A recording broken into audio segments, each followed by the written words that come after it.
can't control it. So stay away from me, the beast is ugly. I feel the rage and I just can't hold it. It's scratching on the walls, in the closet, in the halls. It comes awake and I can't control it. Hiding under the bed, in my body, in my head. Why won't somebody come and save me from this? Make it end. I feel it deep within, it's just beneath the skin. I must confess that I feel like a monster. I hate what I've become, the nightmare's just begun. I must confess that I feel like a monster. I feel like a monster. I feel like a monster. It's hiding in the dark, its teeth are razor sharp. There's no escape for me, it wants my soul, it wants my heart. No one can hear me scream, maybe it's just a dream. Maybe it's inside of me. Stop this monster.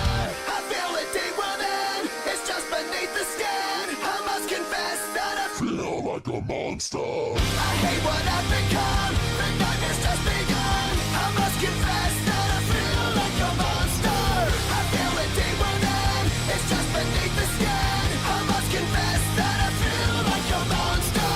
I'm gonna lose control, it's something radical. I must confess that I feel like a monster. White flag waves. Come on, Dino, bring it home. Dino can hear him yelling. He sees the checkered flag waving. He gets it done. Works his way off turn number 4. Down here across the stripe. Jack hit.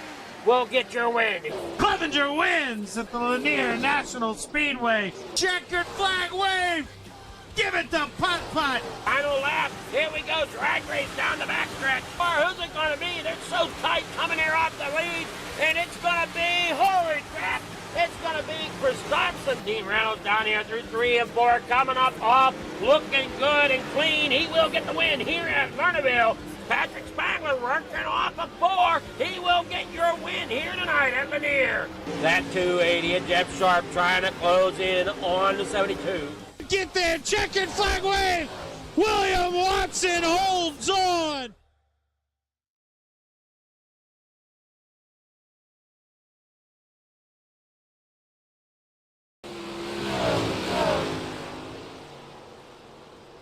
Yo, yo, yo, tune in, don't miss Shaggy TV, hit him with the twist. Gang on deck, let's pick up the pace. Remote in hand, it's a cartoon race. Where are you, Shaggy TV? Catch the vibes, come roll with me. Jinkies, yeah, it's action-packed. Scooby snacks and a mystery crack. Flip the channel, hit the screen. Velma's got the clues, keep it clean. Fred in the whip, Daphne looking mean. Shaggy on the snacks, munching every scene. Sewing, got ghosts in the room. Monsters lurk, smell the cartoon fumes. Fog thicker than my uncle's perfume. Solve it quick, then straight to the tune. Where are you, Shaggy TV?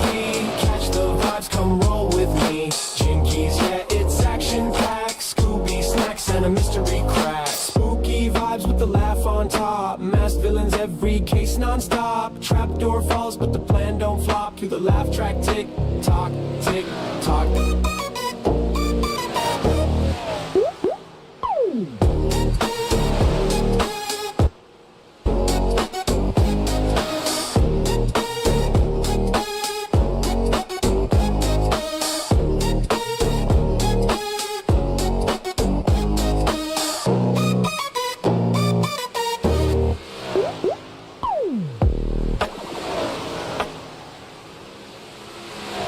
We are live on the Coast to Coast Racing Network. My name's Zach Chapman.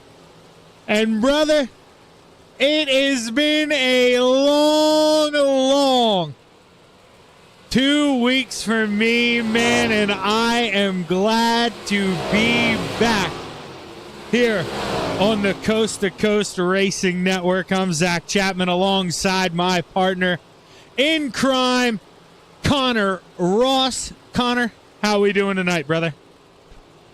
Pretty good, Can't complain. Just another fun day for me. We'll do some racing here. Yeah, and well, let's be honest with you, or with each other for a second, Connor. It wouldn't do you any good to complain. You know what I mean? We all got problems, and Yep. we don't really care that much, you know, about what we got going on. So it's yeah, but you know, one thing you should care a little bit about, you know, it's a holiday down here for us. You know, we're all hanging out, grilling, we're hiking, we're screwing around. You had to work today, man. It was not a fun Monday for you. You had to do stuff, but here in America, we had a chill Memorial Day Monday, and man, this was a nice day. One of remembrance, and well, one to get away with the family, hang out, and as well, you know, your dad is most definitely talking about. I am most definitely talking about. It was we're going to be putting it on the TVs here in a little bit. We got a little bit of surprise dirt racing here, a little bit of Outlaws coming on here Monday night, but man, it's been a good holiday. You know, had the family around. How's your holiday going? Pretty good. Just a normal day for us up in Canada. So work, get off work, and have some dinner with the family, and just go iRacing. Right now, we're sitting at 23 cars. Is Jeff Barker. See him in here. Billy Roberts is the only guy sitting on pit road in this session. With a minute, let's be fair. Say about 2 minutes left, probably in practice. Maybe about a minute and 30 before we get going. Depends on how long Dino rambles on for. We're just talking about the Super Dirt Week races starting tomorrow. Yeah, it'll be anxious to see how long he does want to ramble on and get all that going. Speaking of rambling on and well, getting it all going, I'm not going to ramble on about it long. You're not going to want to hear me touch on it a long time, but your boy here, as much as I love doing this, as much as, well, let's be honest, man, I have more fun at this than I probably should. I had a stroke. I'm just gonna just go ahead and hit the pin. I had a stroke about 11 days ago. So less than 2 weeks. I'm still slowly working back into it here, but if you notice me rambling on, if I lose my train of thought, if Connor picks up where I left off, or just picks up where I totally forgot and didn't even leave off, you know, just kind of forgot what I was doing. That's what's going on. So I appreciate my man Connor filling in and stepping in here and doing those kind of things tonight, because they will be necessary for me over the next, you know, hopefully only month or two, but I'm told it will be necessary, and look for it to be somewhat important. But hey, hopefully we don't have a lot of it. And well, right now it's looking like, yeah, only 23 cars. So we're not going to need a B main unless we get 2 cars that sneak in here during qualifying. Right now, Connor Ross going to be that first car out there on the track during qualifying. Let's watch that 35 machine for lap number 1. Going to tightrope that outside through 3 and 4. They're actually just going to roll the outside through or into 3. Kind of use that bottom. You see him into 1.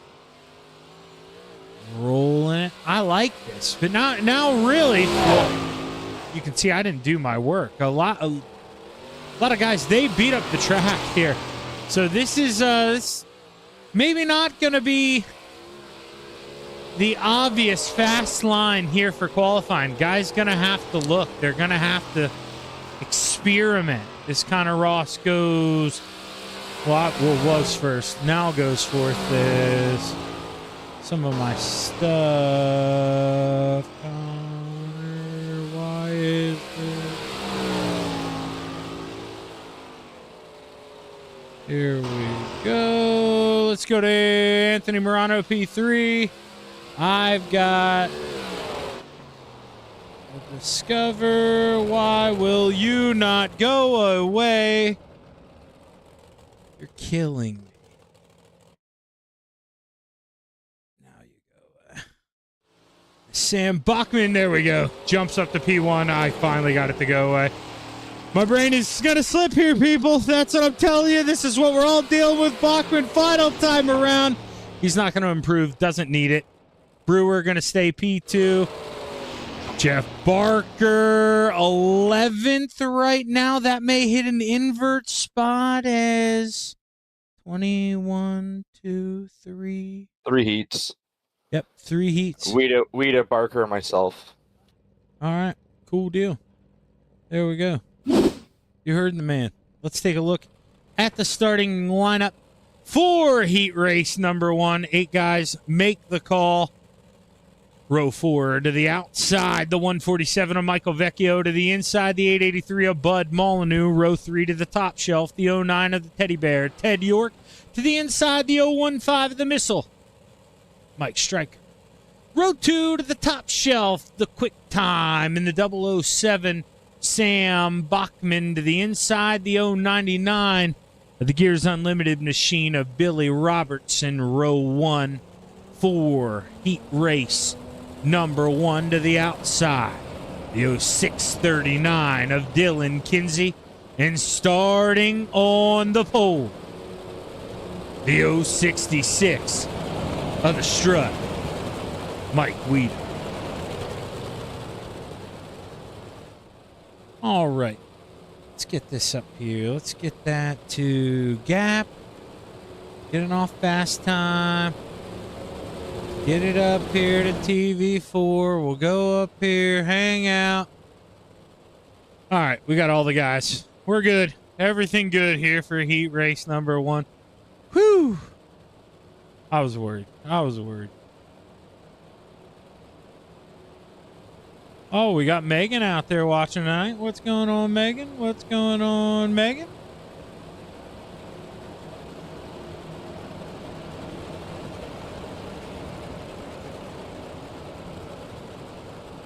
Now, I did notice one thing here on my stream. Normally, I have the chat box. Okay?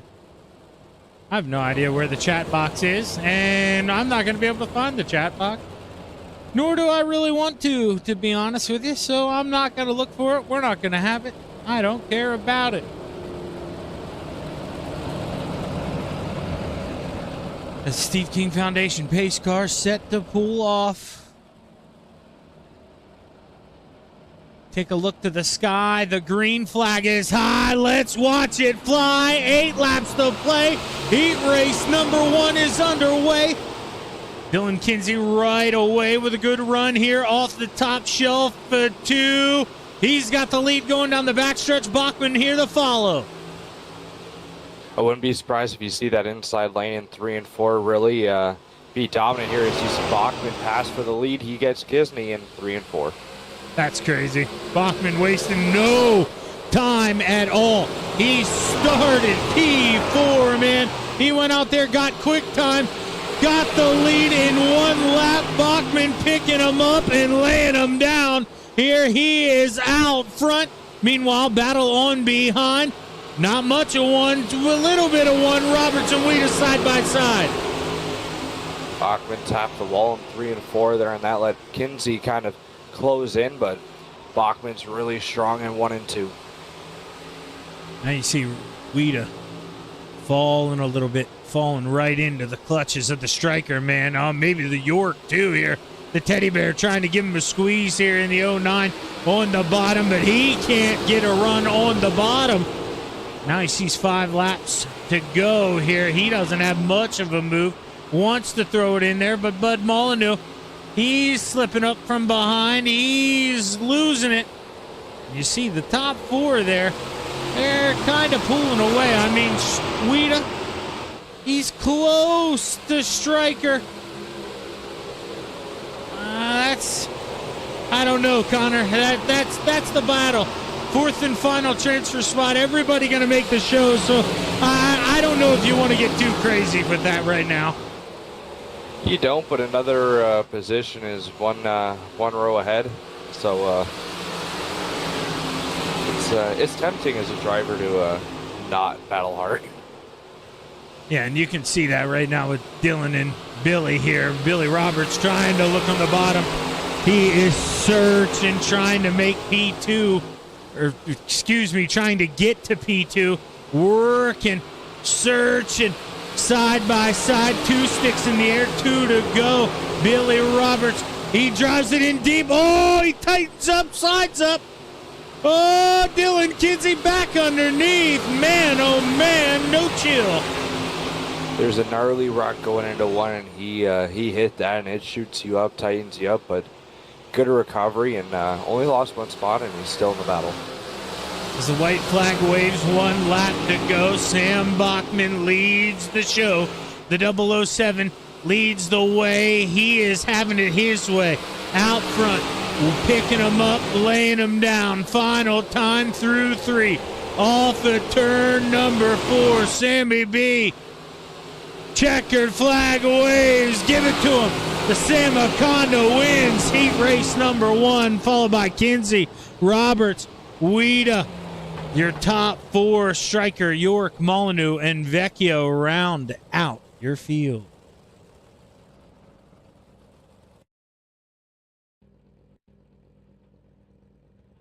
All right, little starting lineup here for heat race number 2. Looks a little something like this. Row 4. To the outside, the 327 of Terry Walters. To the inside, the 051 of Putt Putt. Clay Christopherson. Row 3 to the outside, the 990 of Glenn Sharp. To the inside, the 19 of Harold Klump.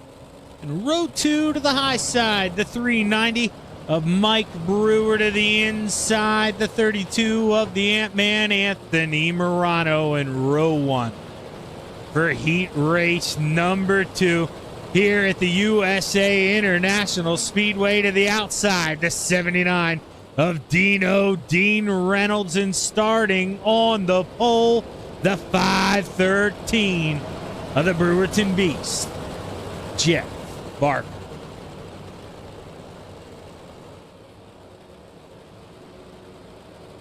I've got to find where I have workload written down.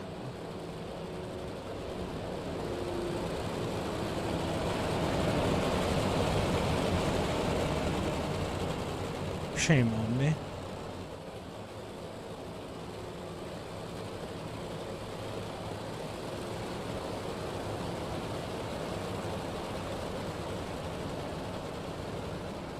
All right, we're just going to put Florida down there for now, and then we'll finish it up later.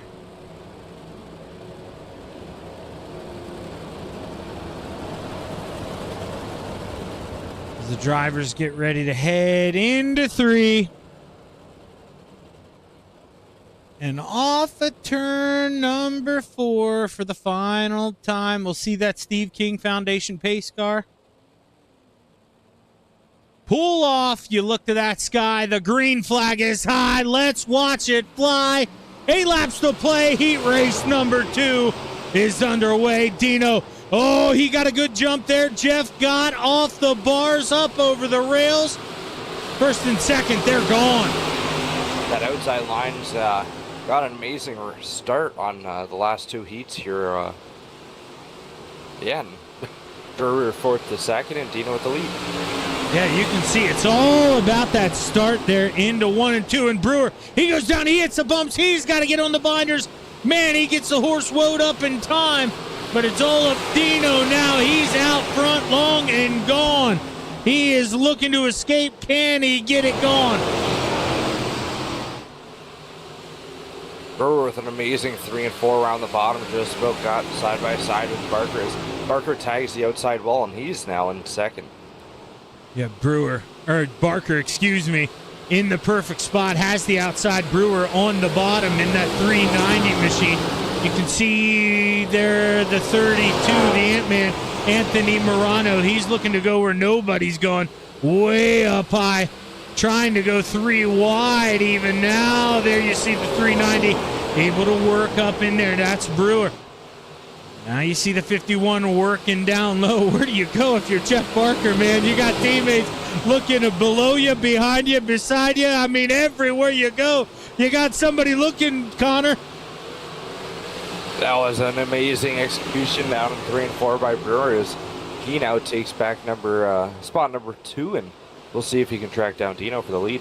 Yeah, and all that cross flags out in the air halfway, 4 to play. And I mean, Brewer, he still has plenty of time left to go run down the 79 of Dino. Coming to him this time, 3 sticks in the air, 3 to go.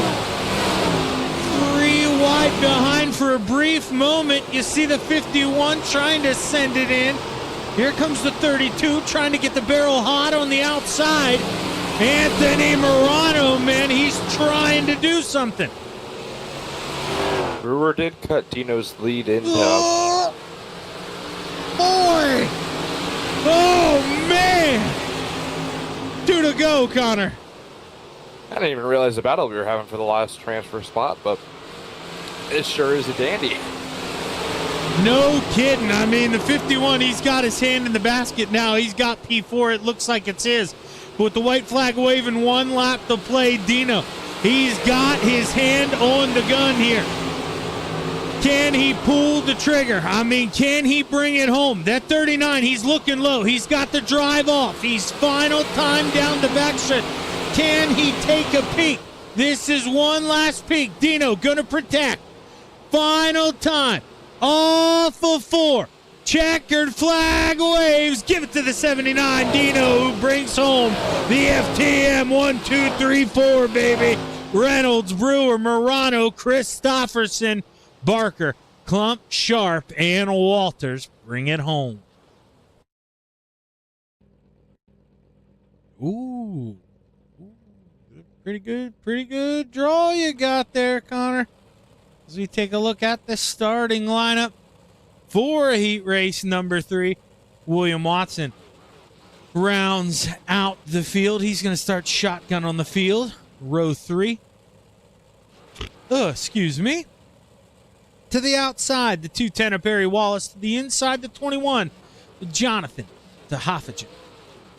Row 2 to the outside, the 122 of Brian Dickens. To the inside, the 011 of Randall Dixon in row 1 for heat race number 1. To the outside, the 88 of Dan McLaren. And starting on the pole, the 035 of Daddy's Money, Connor Ross.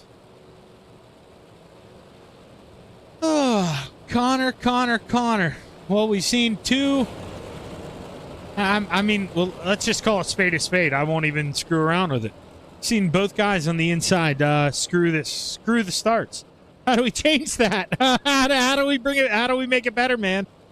I have no clue. It doesn't help that I actually, Dan and I met for the first time in person at Oshweekend 2 weeks ago, and then the following day we shared a beer down at Flamborough Speedway. He was gave me a beer, so I was pretty happy, and he's a good guy. So I can't dirty him up or anything. Not that I'd want to, anyways. But I know it's gonna be tricky. The top is kind of where you want to be in 1 and 2, but I just hope we can stay side by side going down the backstretch, and hopefully the bottom 3 and 4 will work. Well, we'll have to see. That's maybe. Well, I guess it's 3rd and 6th. I mean. Not the best spots, as some may argue, but not the worst. Maybe you guys work together here, hold off the boys behind as that 122. You both know you don't need to hear it from me, man. He is going to be coming. Good luck. As the Steve King Foundation pace car set to pull off, we look to that sky. The green flag is high. It's about time to let him fly. 8 laps to play. Heat race number 3 is underway. Connor Ross with a good jump. He did not mess up. That is how you do it. Good jump for the 035. He leads the way. Down the backstretch, the 122 clips the wall, and it is going all Connor Ross's way. The 088 clips the wall. Connor Ross leads the way, 0.7 ahead. The 122 behind, holding on to P2. He is reeling, trying to hold on. Just breathing. He's doing a good job right now. He's watching the battle here between the 011 and the 23. Heck, throw to Hoffagen in there. He's working to the outside of William Watson. He's got that 21 machine moving and grooving, trying to wheel that thing down to the inside. Not this time. No, not at all. Hard shot. He gets nailed by the 20 machine. He goes up and around. He is done. Give him one, son. This is the 035's race to lose. 5 laps to go. It's Connor Ross, baby. 122 holding on to P2. 011, come get you some. He's there in P3. And, well, William Watson, this is kind of one that, well, let's just kind of call it how it is. This is what he wants to see, man. This is, he has got every ounce of talent we ask for in this league, man. He is everything you want out of a driver. He has got and then some. He hasn't had to use any of that here, and he has got himself up into 4th. I mean, this is exactly what he has wanted. I mean, this is what you ask for if you're the 23 machine. He's watching the 122 get closer and closer. I mean, before, you heard me 2 laps ago. I counted him out of this thing. I said this was Connor's race to lose, and with 2 laps to go, it is Connor's race to lose. I mean, I will still bite those words. But man, oh man, Connor may be damn losing this race. This is Brian Dickens is on it. He is reeling him in. That thing is on the go. He is drinking the juice. White flag waves, 1 lap to play for the 122. Can he find a way? Can he wheel that thing by the 035 of Connor Ross, who's got one more time through 3? Off of turn number 4 for the final time. Checkered flag waves. Give it to Connor Ross. Brian Dickens, Randall Dixon, and William Watson. P4. Dan McLaren going to bring home 5th. Wallace 6th. And Hoffagen brings home P7. Stick around. The Coast to Coast Racing Network. Thank you to all of our sponsors.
We are back live on the Coast to Coast Racing Network, and well, I told Connor I was going to mute myself. I forgot, and I'm going to get to that right now. So let's go ahead. Let's mute myself Reminder, up. World of Outlaw race might And be on. there we go, Connor. We can hear him. We heard him. World of Outlaw race might be on. I better hurry. But you know what? It's time to do something I've been wanting to do for 2 freaking weeks, man. Since I got sick, it's time to dim the lights. Turn the music up. And let's kick this the only way I know how.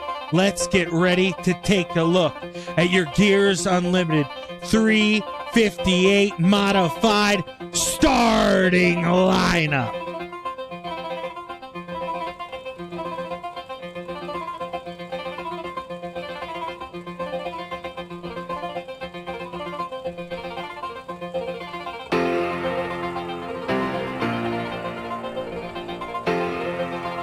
Three cars make the call, and rounding out the field is the 327 of Terry Walters. Row 11 to the outside, the 147 of Michael Vecchio. To the inside, the 21, Jonathan the Hoffage. Row 10 to the outside, the 990 of Glenn Sharp. To the inside, the 883 of Bud Molyneux. Row 9 to the outside, the 210 of Barry Wallace. To the inside, the 19 of Harold Klum. Row 8 to the top shelf, the 09 of the Teddy Bear, Ted York. To the inside, the 88 of Soupy, Dan McLaren. Row 7 to the outside, the 513 of the Brewerton Beast, Jeff Barker. To the inside, the 015 of the Missile, Mike Stryker. Row 6 to the outside, the 23 of Bart William Watson. To the inside, the 051 of Putt Putt, Clay Christopherson. Row 5 to the outside, the 066 of the Strut, Mike Weeda. To the inside, the 011 of Randall Dixon. Row 4 to the outside, the 032 of the Ant-Man, Anthony Morano. To the inside, the 099 of Billy Roberts. Row 3, the 122 of Brian Dickens. To the inside, the 390 of Mike Brewer. Row 2 to the outside, the 639 of the Dill Pickle, Dylan Kinsey. To the inside, the 035 of Daddy's Money, Connor Ross. And row 1 for your 30-lap A main here at the USA International Speedway. To the outside, the 79 of Dean Reynolds. And starting on the pole, the 007 of the Samaconda, Sam Bachman. As we take a look to that sky, the green flag is high. We got 30 laps to let them fly. Your A main is underway.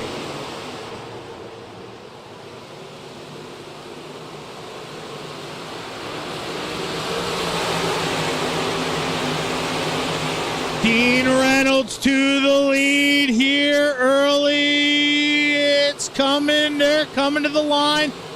Dean Reynolds, lap number 1 in the books. Lap number 1, let him cook. 3 wide behind. Connor Ross on the bottom. Dylan Kinsey, let him know, brother. Oh, man, Dylan, he is cooking. There in the middle. No! Connor goes around 035. Yellow flag waves. Connor Ross gonna be involved here in your caution flag. Connor Ross may get all those spots back in that 035 machine. Not sure if he knows. Not sure if what's going to happen here. Not sure how this is going to be scored if Connor is getting charged with the caution. What the deal is here. That is a tough break, though. As we go back. Oh, yeah. Oh, what's he saying? What are we getting here? I gave myself an EOL on that one. I just drove it in way too deep, and I thought Brian was going to carry a little more speed, or Randall, I forget, the 122, and Horse hockey. I did knock it on the brakes in time, so I'll chalk that up on me.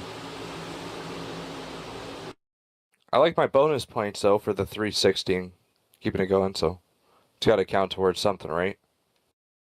Yeah, God dang it, kid. I love you, but I hate you at the same time. When you look at this from afar, I understand why you take the blame there. I do. I understand it. I do. And you're probably way more of an adult than me. Doing the right thing there, but I don't know. It is what it is. You win. Also, I will say, even if it wasn't my fault, if I take it now, I won't get a EDOL or a free EOL next week, so might as well just take it now. I guess you're so much better than that with me, than that with me. But I don't even know what I'm saying. Now, if this was 3 years ago, I probably would have absolutely lost my mind, but something about puberty and maturing and whatnot. Yeah, I'm still that immature punk. Hey, somebody's got to be. Yeah, that's true. That's all. I will be that guy 10 out of 10 days of the year. Let's see here. Steve King Foundation pace car pulls off. Dean Reynolds set to bring us back to the green flag. It waves. We're back underway. 2 laps in the books. 28 left to play.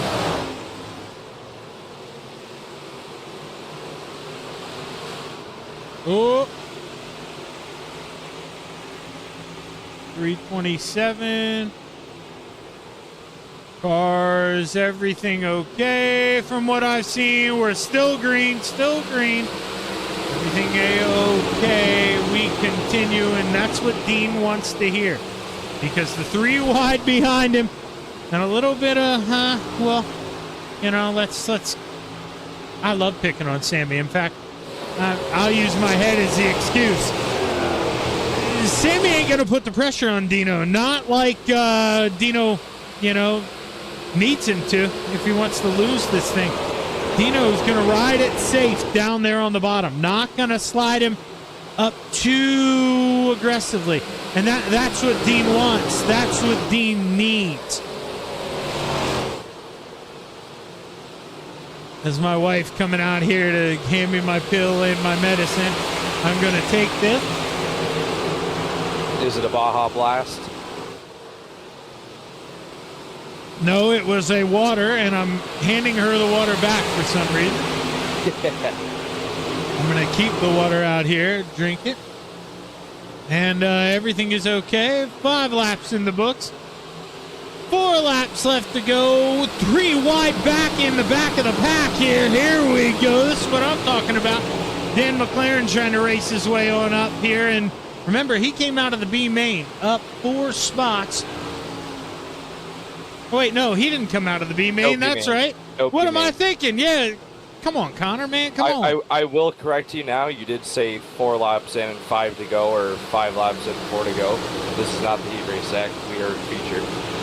Yeah, that's right. That's right. And we're battling for the lead. What are you doing? You let me slip up on every account. Dino grabs the backstretch wall. This may be the move. This may be the time. Sam senses it. He can feel it. Throw it in there. Slide up there. Take it. There it is, Sammy B. He's got it at the line. 22 laps to go.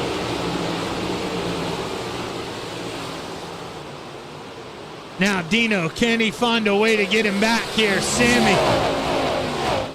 I mean, boy, oh boy.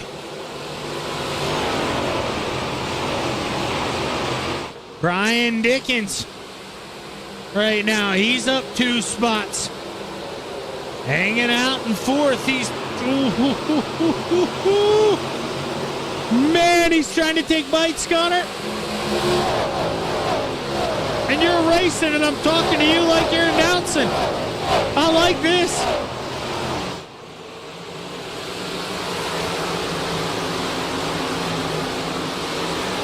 Connor back here in 18th.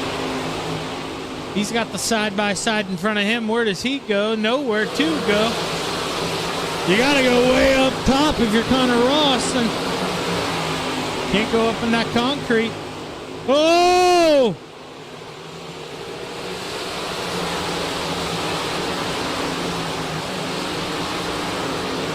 Bud Molyneux, he doesn't have a left front now. What does he do? He's trying to...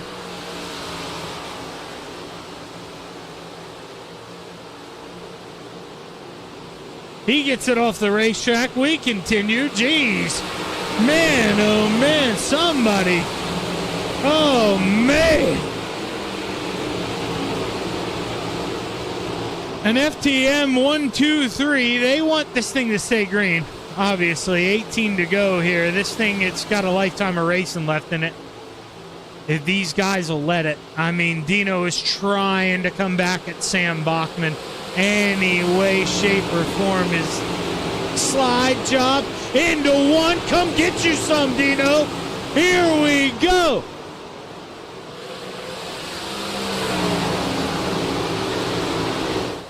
Bachman, he clips the inside wall. Dino back to the point. The 79 leads the way. 16 to play.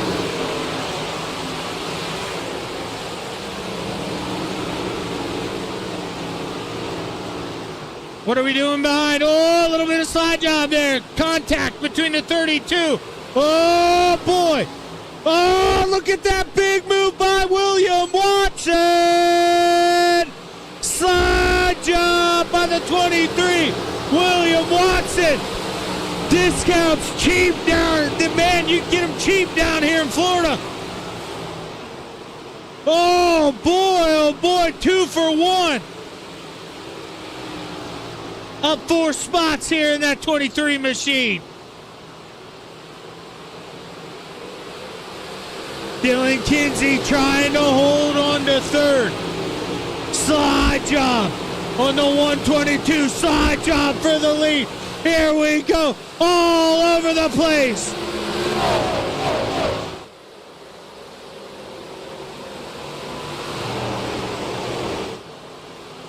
Dean Reynolds leads the way. 13 left to play. Brian Dickens up into 3rd. Come get you some, Brian.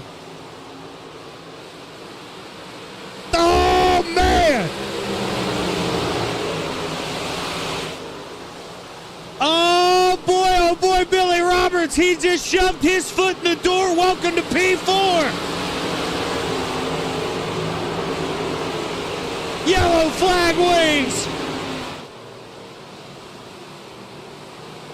Yellow flag waves. And I'm thinking it's going to be for the 21 here of Tehophagen.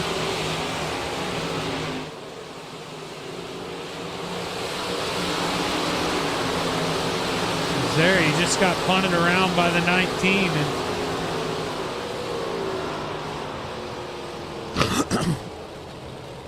you can see he was able to keep it straight. I mean, he gathered it up, kept it going, but he had already got grabbed there by the 19 to Harold Klump, and Harold asking for a penalty there, I think. Does get the tail end penalty. Connor got that thing back up to 12th. How can't be that can't be really a terrible ride for you, Connor. No, I I found something up top, and I needed that yellow about 5 laps ago, but this'll still be good, so I needed this yellow. Now, you call me crazy, but did Brian Dickens find something? I mean, did you see what I just saw? I did not. I mean, he was just in the grass. I mean, down the front stretch. Down the front stretch. I did see that. Cooling tires? I don't know, man. Maybe he laid some tire dope down in the front stretch grass area and nobody knows about it. How did I just notice a Herbalife advertisement in turns 1 and 2? A Herbalife. Really? Yeah. Are you kidding me? We have had a weed sponsorship this whole time off of... Oh, Jesus, God. I'm going to have fun with that. Green flag waves. We're back underway at the USA International Speedway, and we got 11 to play.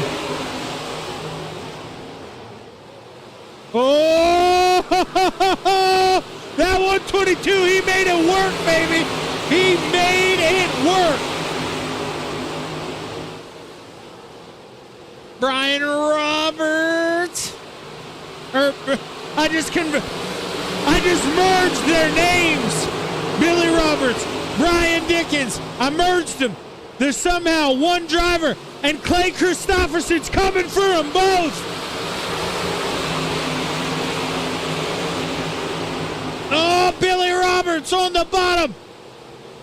Brian Dickens upstairs. Dean Reynolds sees 9 fingers. 9 laps to go. Oh, battle on for second.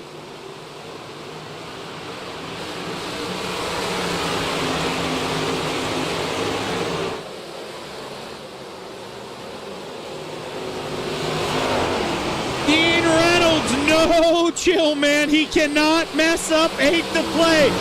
4 miles away, man.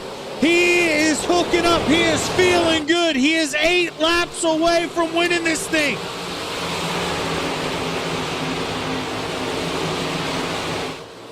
Battle on for 5th. Dylan Kinsey trying to hold on, but he's got 2 teammates. Make it 3. 4 teammates he's trying to hold off behind. Billy Roberts trying to devise a plan here, trying to come up with something to get around the 122. What can he do? The stars and bars. Oh, side job! Brian Dickens with a side job from hell. Billy Roberts. Oh, no! Oh, we are at war here. Battle on for P2. Forward!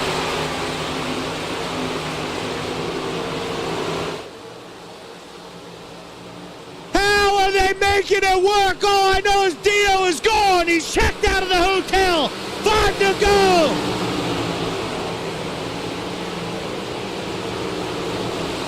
Brian Dickens trying to check out as well. He is just trying to run down Dean Reynolds.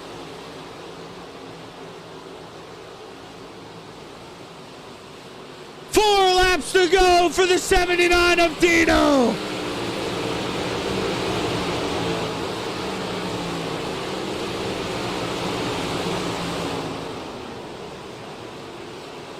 Oh, here comes the Ant-Man, Anthony Morano.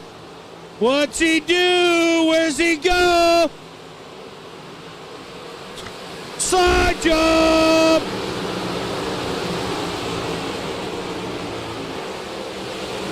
Three laps left to play. Dean Reynolds continues to lead the way. 1 mile left at the USA International Speedway. 2 laps. Can he hold on? Can Dino bring it home? Dean wasn't even supposed to be here tonight. I think he had a show that was supposed to go on. Thunder Mountain. White flag waves, 1 lap to go for the 79 of Dean Reynolds. Who is going to bring this thing home? Dean, one more time down the backstretch. Final time into 3. That 79 is going to bring it home. Final time. Checkered flag waves. Dean Reynolds brings it home. Dino wins at the USA International Speedway. Brian Dickens, P2, and Clay Christopherson somehow, some way gets this thing on to the podium. Up 8 spots, brother. My, oh my, what a war at the USA International Speedway. Jesus Christ, Connor. What a race, man. That was fun. That was wild.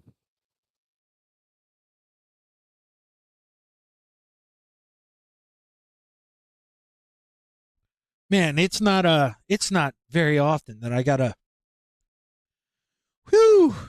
mute the mic and really clear my throat. Jesus. Brother, you guys were battling there for a little bit. There was racing all over the track. Yeah, that really was a that was a war. And that's not going to be one where many guys are happy with where they finished, but let's take a look at it. Dino, Brian Dickens, Clay Christopherson, your top 3, obviously. Dylan, Sam, your top 5. Brewer, Roberts, Morano, Watson, and Stryker. Gonna round out your top 10. Ted, Connor, Jeff, or the Brewerton B, sorry. Clump, Walters, your top 15. Tahaffigan, Sharp, Dixon, Weeda, McLaren, your top 20. Your final 3. Molyneux, Wallace, and Vecchio round out your field. Brother, I am itching to get a hold of these guys. And it is not very often that I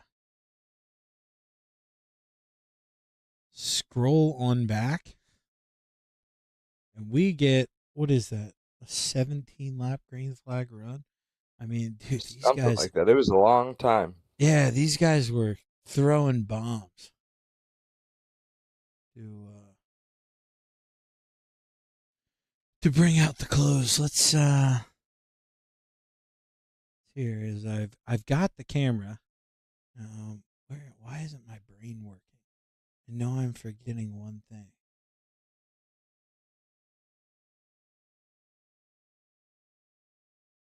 No.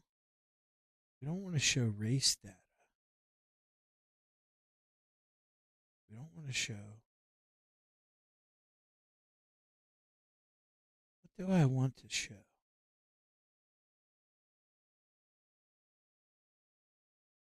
Oh. Duh, dude, the driver details. Ah, see, Connor, that's where I'm slipping. That's what I, God dang it. I'm an idiot. And while I call myself an idiot, we're going to bring this idiot up here. Clay Christopherson, brother, my, oh my. Just talk to us about that war, man.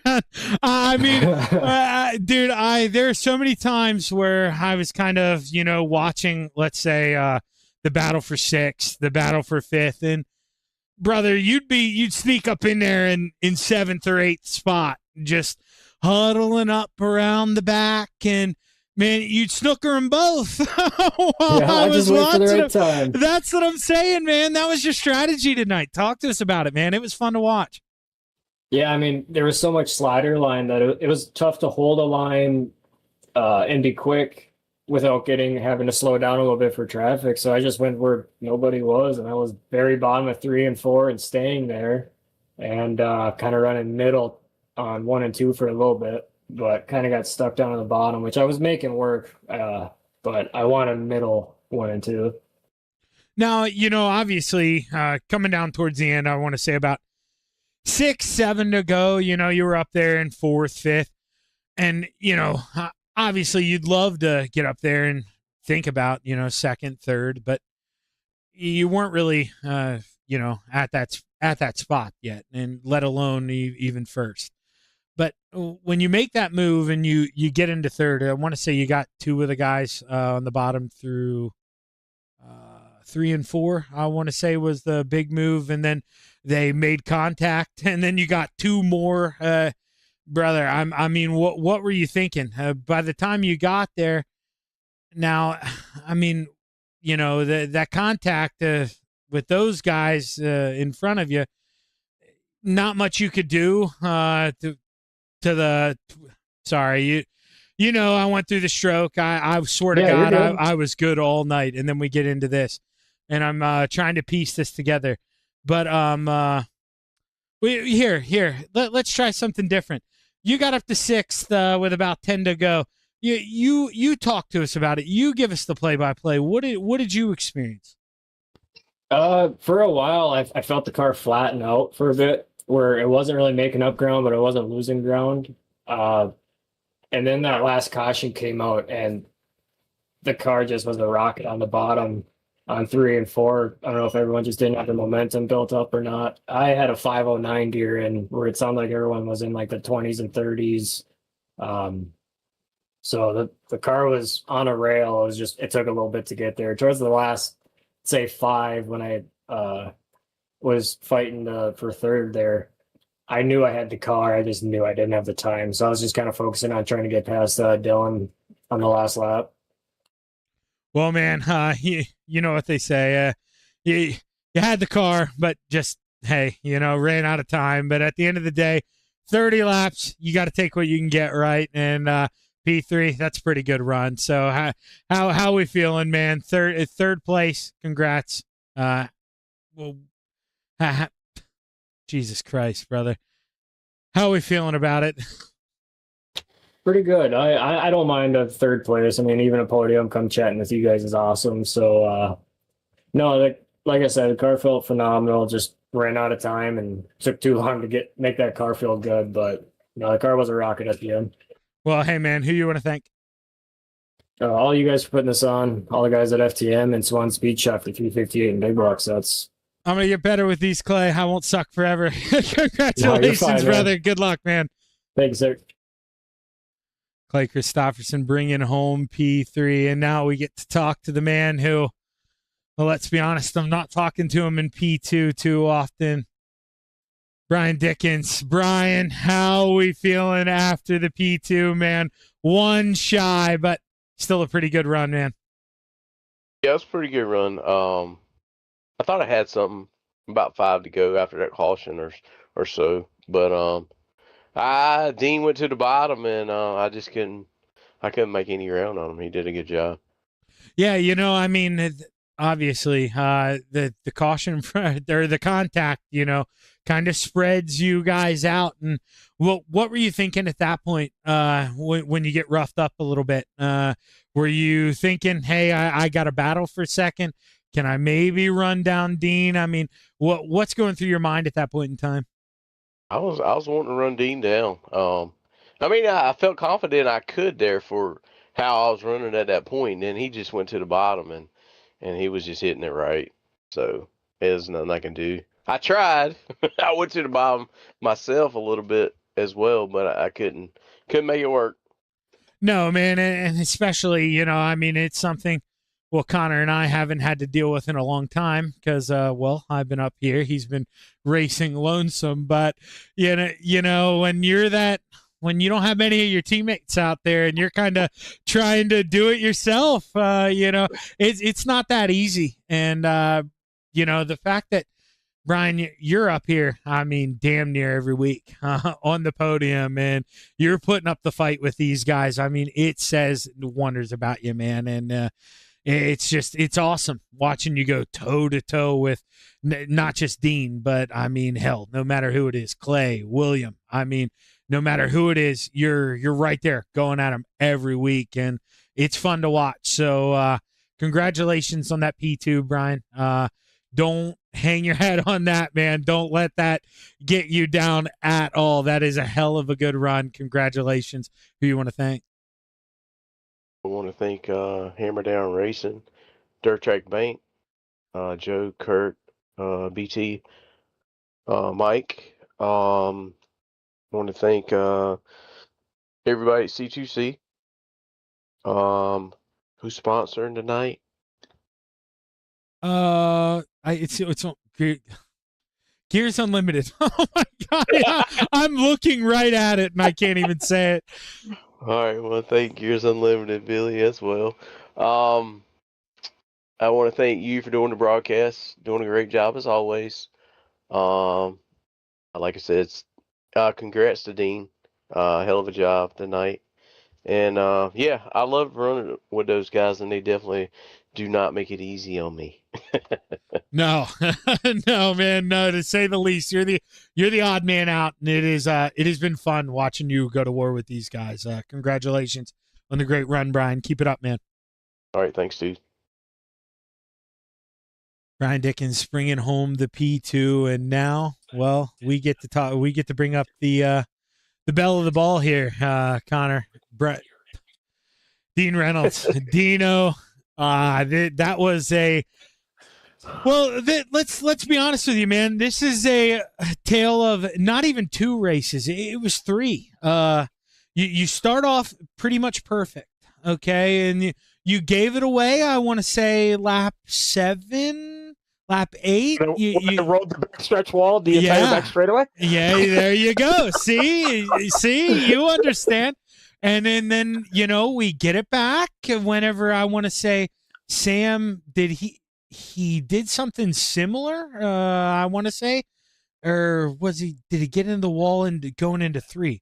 I can't remember. It's so much stuff happened in that race, but either way, what is going through your mind when you're able to inherit the lead? First off, right there back at the halfway point. Yeah, the track.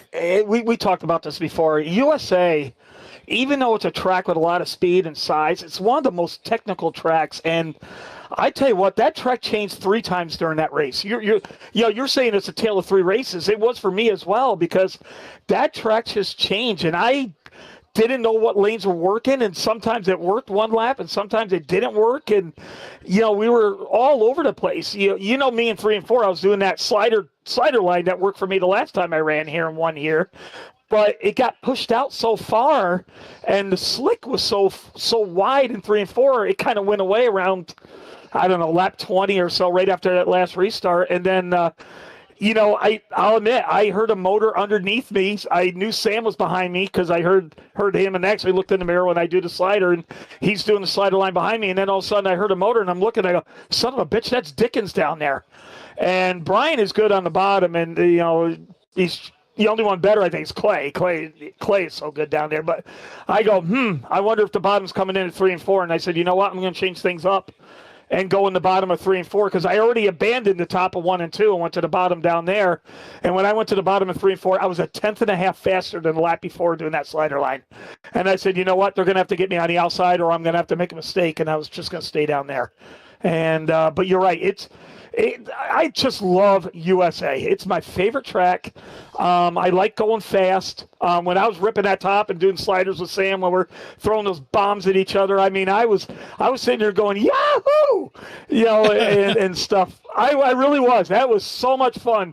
And Sam was going all out. I was going all out. We never touched.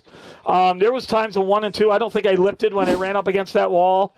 But then I had to reel it in because the track started wearing out. And then, Clay has been trying to teach me to do a little bit of the trail break and run the bottom. And, and I did a little bit of that race, and it worked. So, 2 in a row for me at USA. So maybe I can get Jeff to book Williams Grove in USA every other week. Yeah, man. And this is, it definitely, and I'm glad you said it like that, because it totally is a place where, you can, I don't know how to word this correctly, especially I'm going to blame my brain frog, but where you can kind of, in the beginning, you can be a little more, let's say, experimental, maybe, driving in deep, not be as forgiving with the car, where towards the end, you're walking that so light on the bottom there towards the end. Can you talk to us a little bit about, you know, just the difference in line compared to, lap 15 as opposed to lap 30, how different we're driving through 3 and 4? Yeah, 3 and 4, 1 and 2, I kind of knew what I had to do because of the bumps. It was either going to be way up top or way down low. You can't go through the middle. But 3 and 4 it confused me because that slider line, especially, mid-race around lap 10 or 11, I noticed I was gapping Sam doing that slider line. Not gapping him by a long ways, but, a tenth here or there because I looked on the relative. And then I noticed Sam was doing the same line as me, so I thought that was going to be the lane. And you remember last time I ran here, that was the lane. It stayed all race. I never even moved away from it. But here I had to because, like I said, that slick got so wide. And I didn't expect it to get that wide. And, it was like no man's land. And then so when the slick is that wide, you got to pedal it to go through that slick, to do that slider line. So when you're pedaling it, you're losing your momentum coming off. And I think that's exactly what happened. I mean, once I got to the fluff, I was flooring it, but you couldn't really keep the throttle down going through that slick because you would just spin your tires and lose all your momentum totally. And that's where it really got tricky to me. So it's just, a 30-lap race, 2 cautions, 23 cars out there. That track's going to change, and then somebody has to throw bumps there in the middle of 1 and 2 just to say "F you," try to get through these things. And I tell you, I love USA. I wish more people would, get to accept USA and what it has to offer, because when you accept USA and you get the traits of USA, that could be the best track on the sim. And even with sprint cars, any car, late models. It really can be, but people just they got in their minds that they don't like it, and same thing Williams Grove. Well, Dino, it's clearly got in my mind. I love this place, and man, you drove the wheels off this thing tonight. He clearly, I mean, I'm not trying to be rude here, but let's call a spade a spade. Well, when you're in second here, you can experiment a little bit. You can do things to kind of try to find speed. You were quick tonight. You were able to put this thing right where you needed to, when you needed to. And, man, it was fun watching you drive this thing, put it where you needed to. You were bad fast. Congratulations on the win, man. You enjoy this one, Dino. Who you want to thank on the big win? Well, thanks so much, Shaggy. All the guys from FTM. I mean, they're so supportive when I get a win, and I'm very supportive when everyone else gets a win. And you saw how they come by and rev the motors when I'm in victory lane. I got to thank those guys. Especially got to thank Sam. I mean, it just races you so hard and so clean. And then I knew I could throw bombs at him. He could throw bombs at me, and we'll do the cut unders and everything, and do it right. And that was a lot of fun. And with Sam, got to thank Billy Roberts and Gears Unlimited. If it wasn't for his sponsorship, you wouldn't be here, Shaggy. So I got to thank Billy, and Billy's also going to be he's a big sponsor. He sponsored the entire 358 division for our Super Dirt Modified week that we got coming up. So we got to thank him. Got to thank you, Shaggy. I'm glad you're feeling better, and you sound great. When I talked to you on Thursday, it was good to hear from you and good to hear that you were getting your strength back. And I asked you if you wanted to do Super Dirt Modified week, and you said hell yeah, but I don't think the word is hell. But we'll do it for PG viewers. Got to thank you for doing the broadcast. Got to say hi to Megan. Megan, she was watching, so she sent me a good luck text, and evidently that works. So got to thank her for that. And then I sent my link to my dad. My dad's been a little under the weather here lately, and I saw he did look at the link on Facebook message. Not sure if he got it on the TV or on the computer, but hopefully he is watching. And I'm thinking of my dad, and hopefully he gets some better days ahead there, and hopefully he enjoyed it. And then, Shaggy, we got a big race coming up, Super Dirt Modified week this week. And then, we're at 50 entries now. I think we'll be, Connor will be 51, and then hopefully we'll be up to around 55. I'm looking forward to this 3-day event. We're already over 1,400 for the charity. It's going to be a lot of fun. So thank everybody. I know I'm rambling, but these podiums don't come that often, and my goal is always to talk to Shaggy at the end of the night, whether it's first, second, and third. But luckily we've been getting a couple of wins here. So it's I'm just going to cherish them and enjoy them because I ain't getting any younger here. Hey, that's what you got to do, Dino. Congratulations, brother, and good luck, man. Hopefully we'll roll these over, and yep, and I have no idea what I was saying. I'm running out of steam here. Over and go to the Rebels. Yeah, roll them over, go to the Rebels. If I talk to you again in Renegades, it was a good night. So, Connor, good luck in Rebels because I know you're probably in it. And then I'm going to go watch that because I like sprint cars. Yo. You going to Utica on Sunday? No, I'm actually, by the way, I'm at Merrittville on Saturday. FYI. Oh, that's that weekend. Yeah, I'm at Ransomville, Merrittville this weekend. Then I got to go to North Carolina on Sunday. I was going to say, I'm probably going to race Sunday at Utica, but never mind. Yeah, if you're doing it on Saturday, let me know if you're coming to Merrittville. I'll probably be at We're Flamborough, going to, I'll let you know. We're going to break. All right, brother. Yeah, Shaggy muted. I think muted us. Thank you to all of our sponsors. And then I'll let you know when I'm.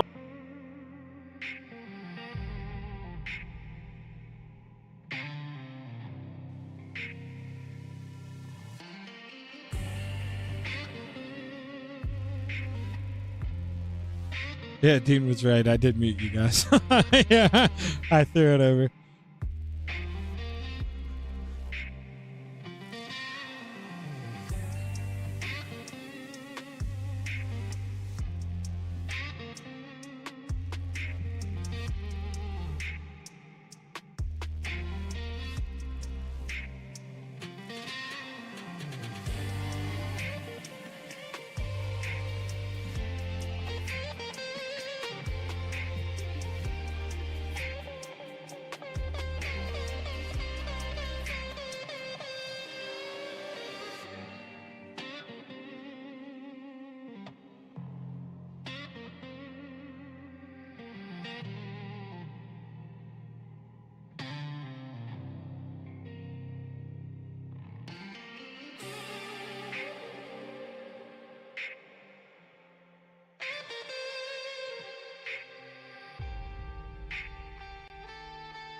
Thank you to all of our sponsors.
are back live on the Coast to Coast Racing Network here with your Rebel Sprint car. Oh, excuse me, indigestion. As we got 4 cars here. Set to make There are 4 good ones. Wait, what did I just see on Hughes This? Is that a... Late model, I think. Oh, okay. All right. Yeah, I was like, dude, did I just... I was like, Connor, you told me it was no. on. They're one of them, like, hobby stock things. Yeah, it looks like a New York street Man, stock. what is that? If a New York street stock had a baby with a late model. Dude, that is so ugly. God damn. Some of those people. 50 laps here by the Goose. We got put in. Okay, now I don't need to be obvious. We got 4 guys, okay? How many people? I mean, 5. 5 would make it. So, I mean, I'm willing to say that maybe I'm the 5th and final transfer. Well, if any good thing is that these 4 guys are all good runners, so Renegades is going to be really strong when these 4 guys move up. What the?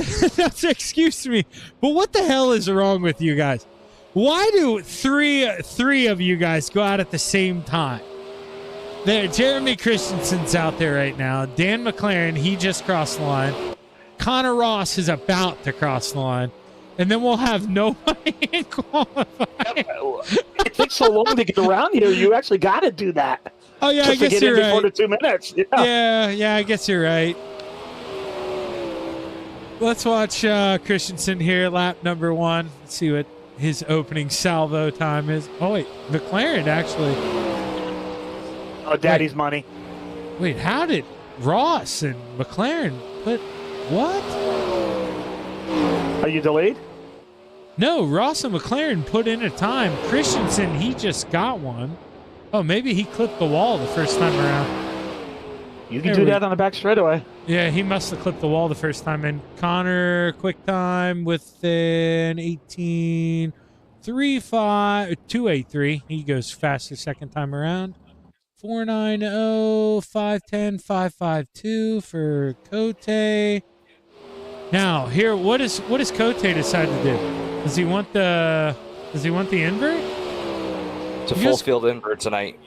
Yeah, I know. Doing something different.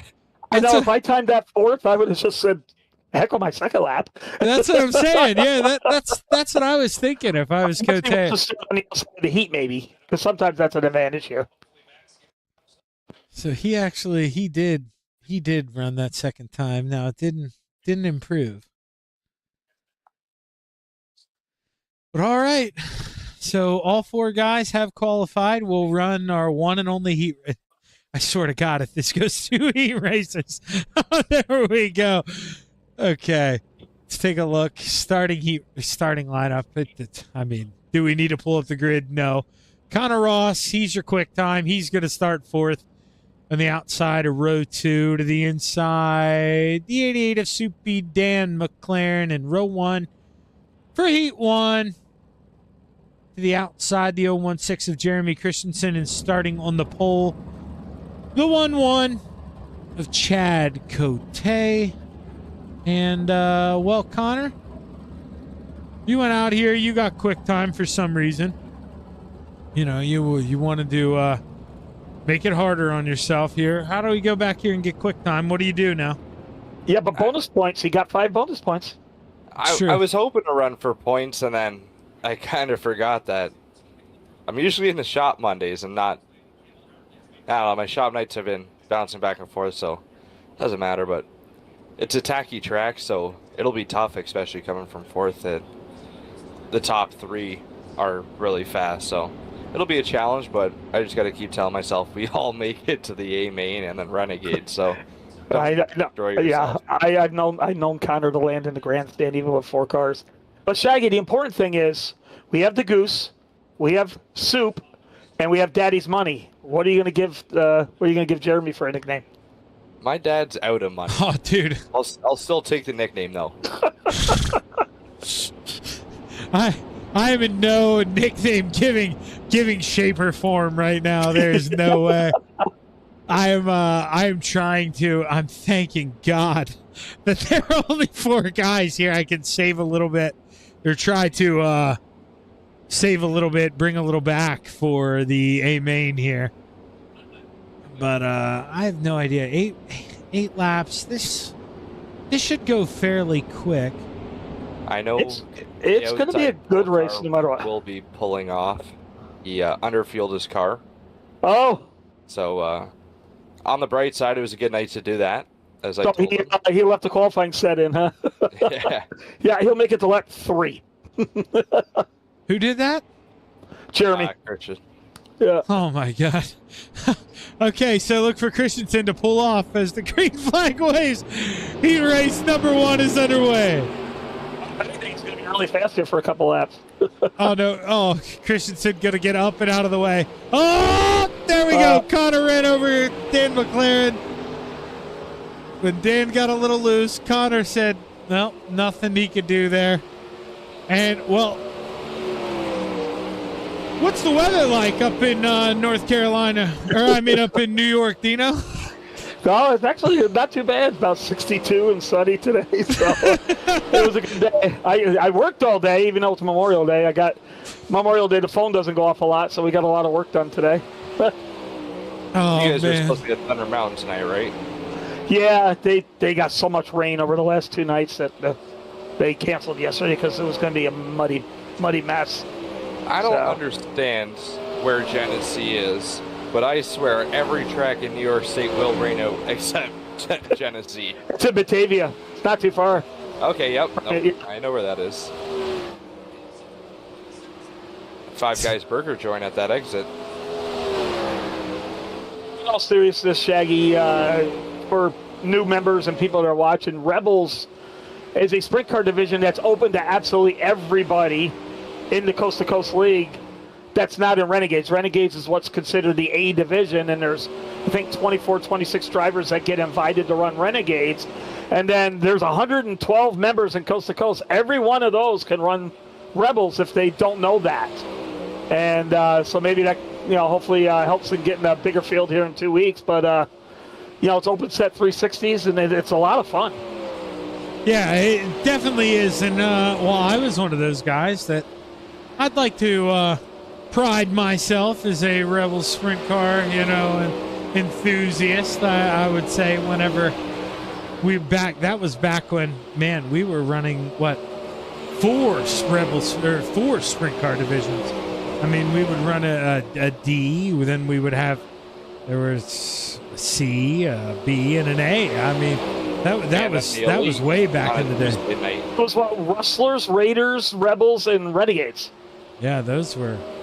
My first Coast to Coast win was a Rebels 360 win, and I had to beat like 30 cars.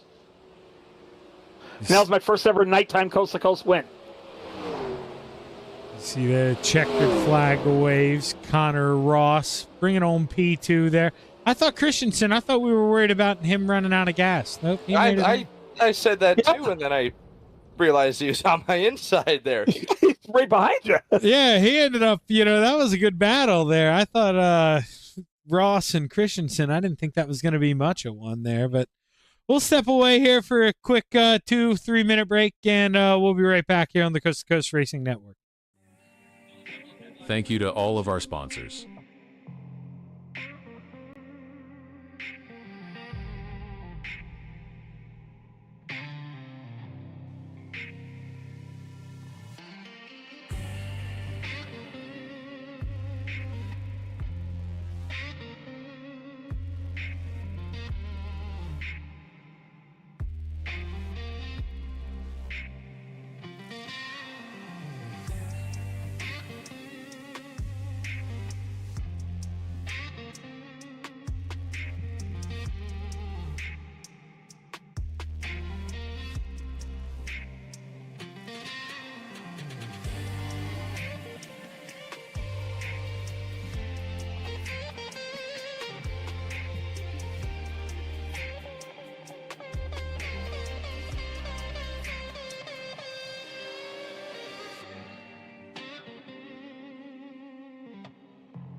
Thank you to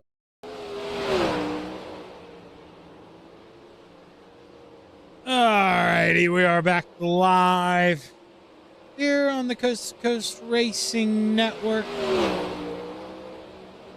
Only 4 drivers coming out to play here for our Rebel Sprint Car. A-Main, Connor Ross. You're going to get to go Renegade Sprint Car race. And you got anything to say for yourself here before you go down and cut the music? No, I just kind of wish it was a slicker track and you could almost just treat this as a practice session, but we'll go and try and win. Alrighty, man. Well, best of luck to you. Let's get ready to take a look at tonight's starting lineup.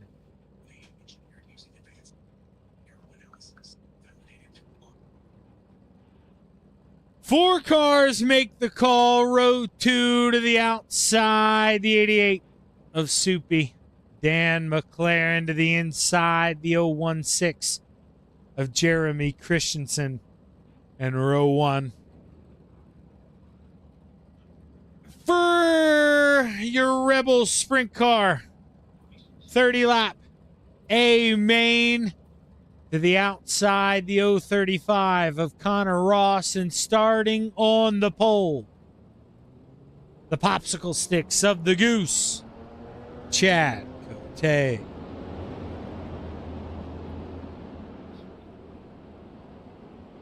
See, to me, that didn't sound right. I know I said something off there. I don't know what it was, but I know I said something off. I know it. Well, and there's only 4 cars. How did Cote get the nickname Goose? I don't know. That's a good I question. always wondered that. Chad, when I remember we were like the originals, because I remember racing him when I was like 15. He's from out your way, right? I I know he's Canadian. Oh, I shit. know he's yeah, there's I know he's from 3 Ontario, Canadians. Yeah. but I don't think he is. One sec.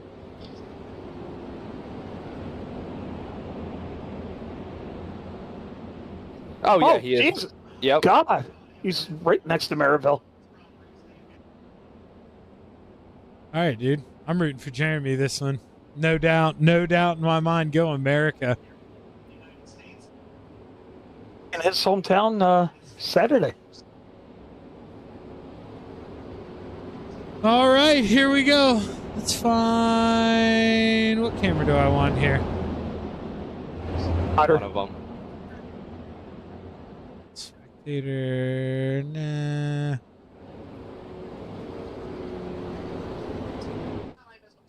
All right, we'll start it off here. All right, you take a look to that sky. The green flag is high. 30 laps to let them fly. Green flag waves. We're underway. What a run McLaren had. Holy. It's not kidding. Dan, it looked like pushed Connor down into one. 3 wide. Oh, Easy. 4 wide. All 4 cars are 4 wide. What the heck? and the American. Oh, no. Oh, my God. Let's go. Oh. Chad lost his front wing, got together, and In the Goose. He's taking the yellow.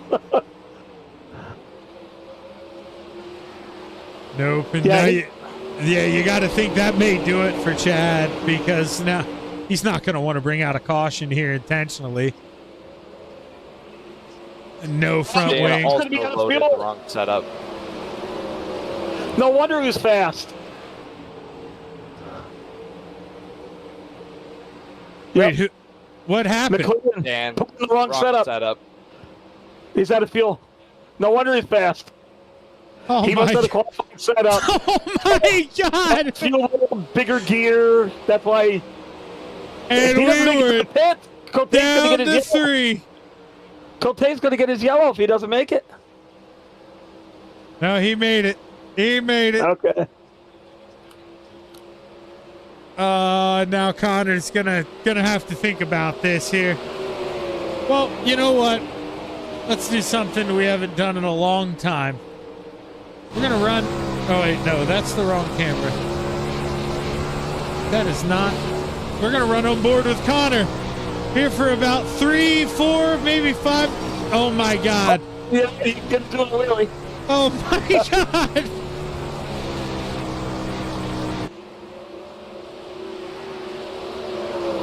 3 cars on the track, and none of them are safe when Connor's still out there. Oh man, that is so true. I was a little loose. I had to push the right rear end. I do. Cote is not that far off considering he's missing a front wing. No. But I do love the fact that there were 3 Canadians out there, and the American is showing them how to drive right now here down in Florida. 22 to go.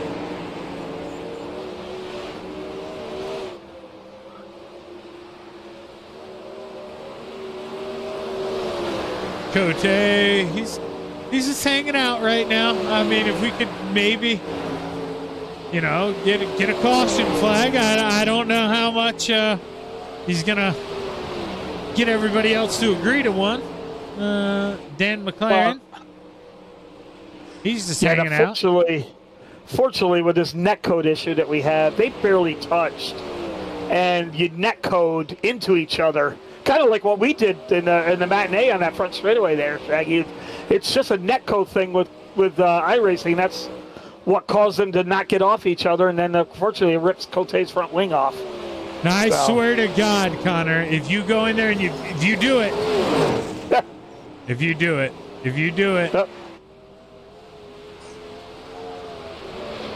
better not be Trying to see broke. if there's grip up there.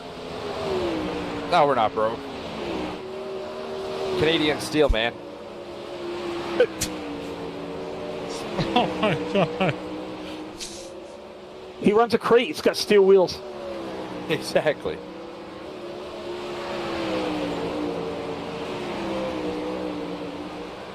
So Dan has officially disconnected. Dan is officially out. So Dan But will. he almost at 4th. Yeah. Yeah, he did come home with a solid 4th. That is, can't argue that. Connor arguably may come home with 2nd. It's tough to tell because Connor, the Goose, Chad Cote, he is cooking back here. There's still half a race for Connor to do Connor things. Yeah, and I'm telling you, man, for not having a little front wing on it, the Goose is rolling this thing. He's not looking bad out here.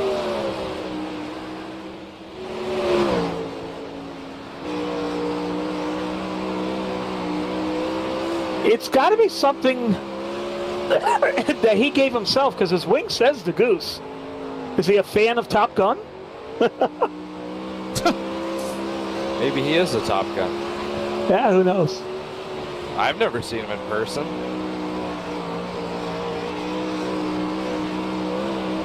You and him were probably at the same racetrack like a dozen times and didn't even know it. Oh, yeah, for sure. Dan and I have been a billion times, and finally we just met.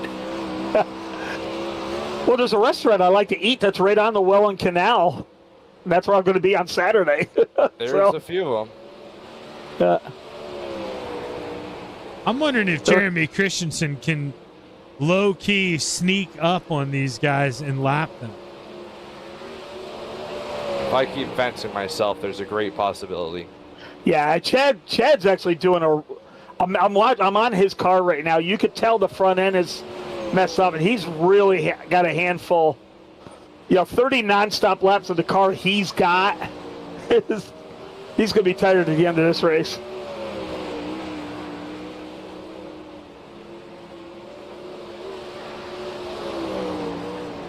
So right now, last time by your leader, 1940 of a lap time. Chad Cote 19 or 9.2 behind. It's about halfway. 10 left to go. Shouldn't catch him. Because right now, Connor Ross, he just gets it, brings it back down out of the wall at 0.35, trying to keep it somewhat straight. See that 11? He's trying. Chad Cote continuing. Just throw it in there. But man, that 16 of Jeremy Christensen, he's the one who he may be flirting with you a little bit, Dino, whenever you guys go out to race later. He's liking that thing. He may have a renegade pace in that thing. I'm glad he joined Coast to Coast because I saw him in some other leagues, and I saw what his I rating was, and I said, Jeremy, you got to get into Coast to Coast, man. Just come on in and get some more laps and get used to the car and everything else. And he does do a really good job. We've been side by side more than once. Don't think we can say the same. We've been side by side. We just Oh yeah, we've been side by side, but we just don't leave side by side. ends with one of us flipping.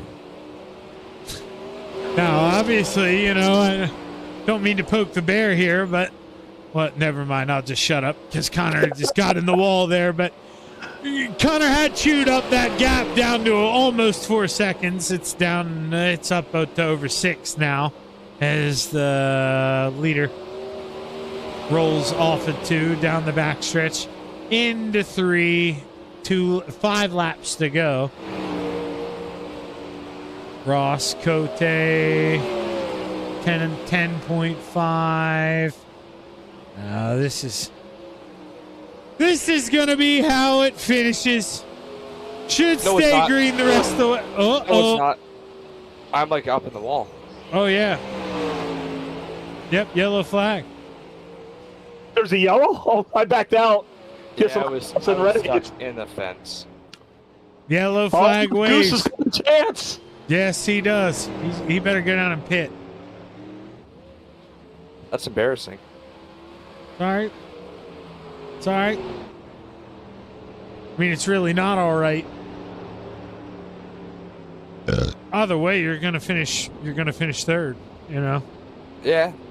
It's not any worse. It can't get any worse than that. Now, this is. I am anxious to see what does Chad Cote do. He's got to come down pit road, right? Oh, Jeremy Christensen's pitting too? Wait, now what the now come on. Now I've seen it all. I've got first and second down pit. I've got everybody on pit road. Does Jeremy feel guilty maybe for the contact with Goose and decide to go in and... But he's still going to come back out in the lead, probably. They both took fast repairs. Jeremy! Oh, the Goose won the race off the pit road.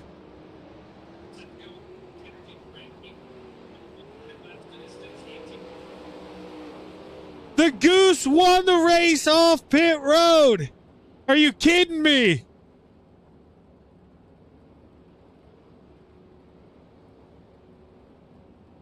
I had a front row seat to that. That was a good race. Jeremy would have won that race if he didn't have to back up back into his stall. He overshot his pit stall. I think that's what cost him. Just one for the ages.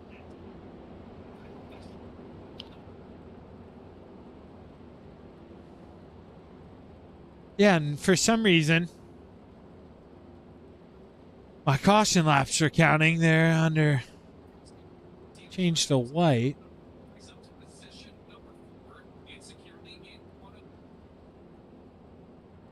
That should change, right? How many laps does it tell you to go? 3, I think. Okay, so yeah, it'll change to green, white, checkered. You just got out. You're going to pull off.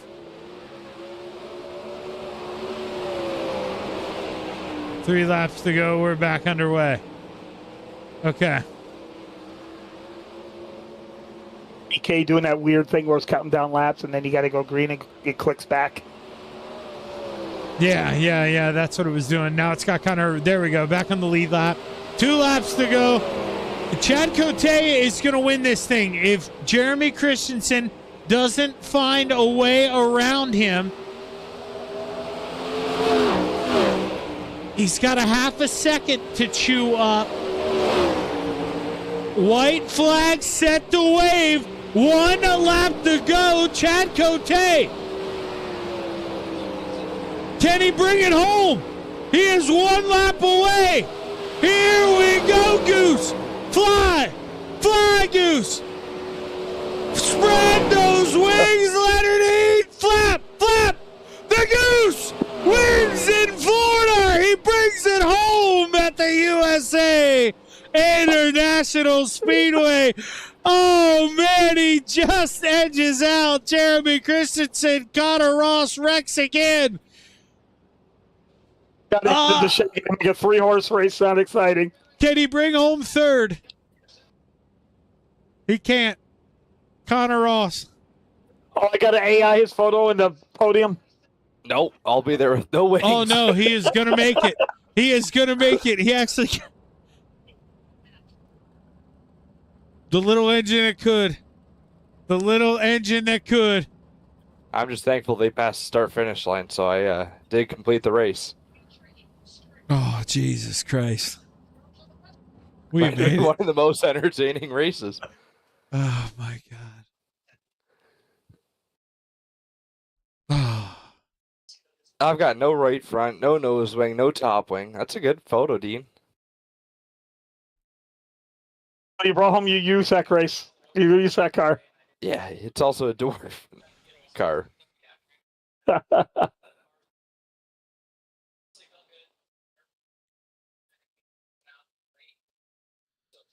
All right, Connor. I guess I start with you.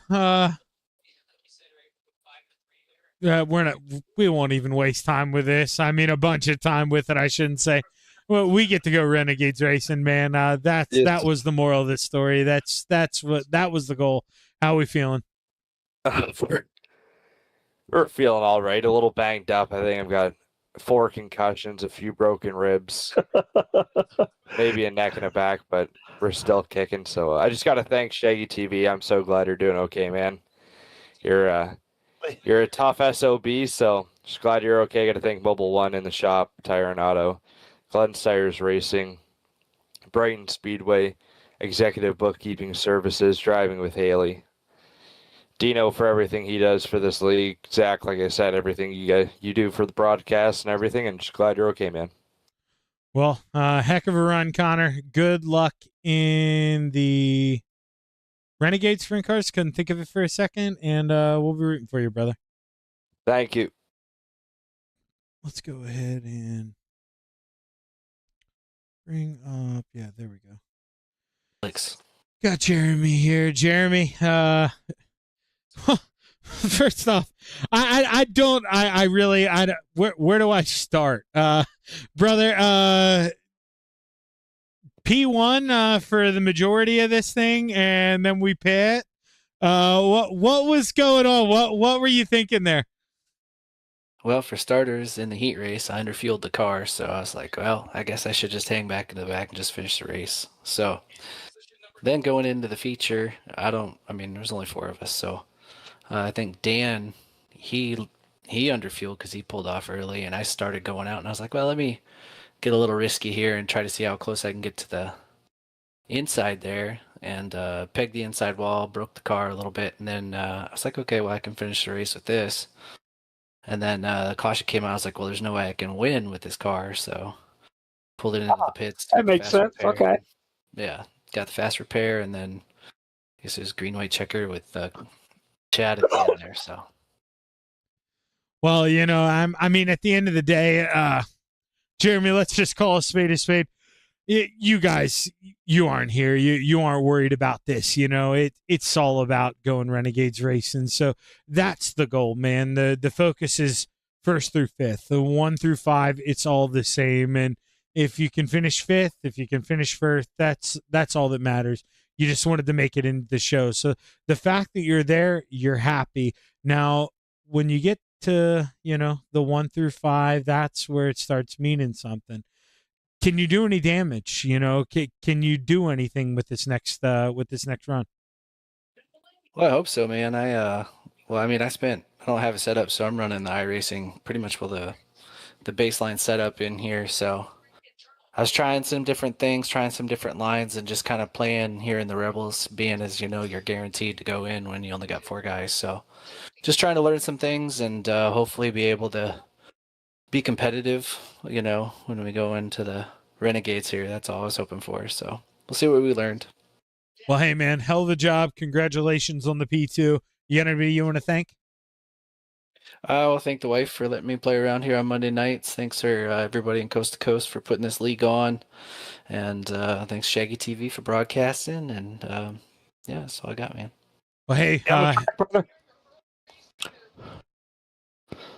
Well, hey, Jeremy, hell of a run.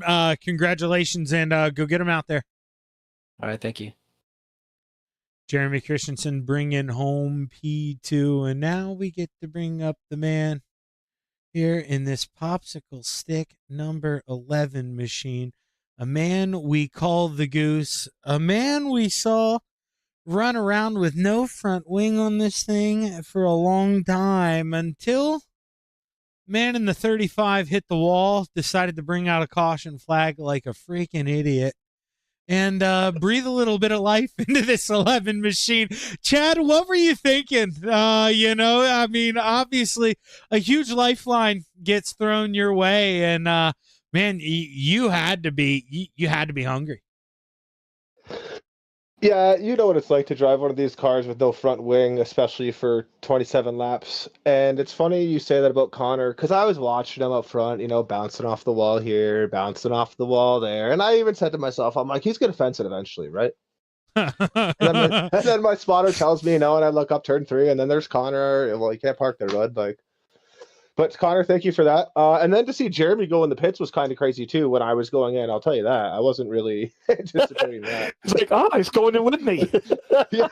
I think it's the first sprint car race that was won on pit road. Literally, though, right?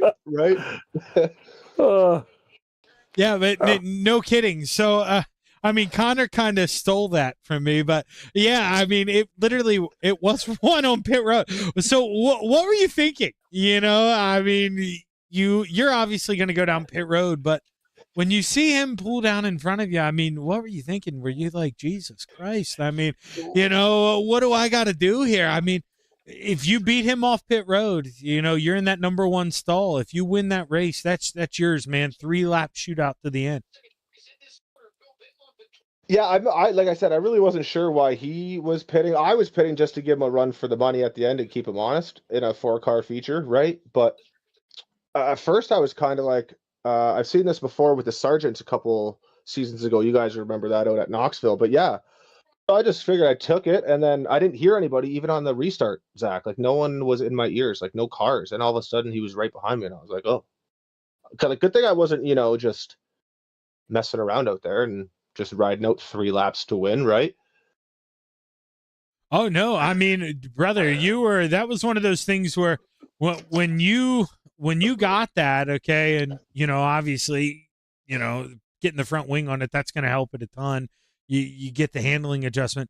This thing, it was quick. The racetrack had clearly gone away from how it was handling for him at the beginning, and brother, it went your way. This thing, it had gone towards the bottom, and sorry here, Chad. I don't know if you read, and I don't mean to keep going back at this. This is the second time I'm bringing it up.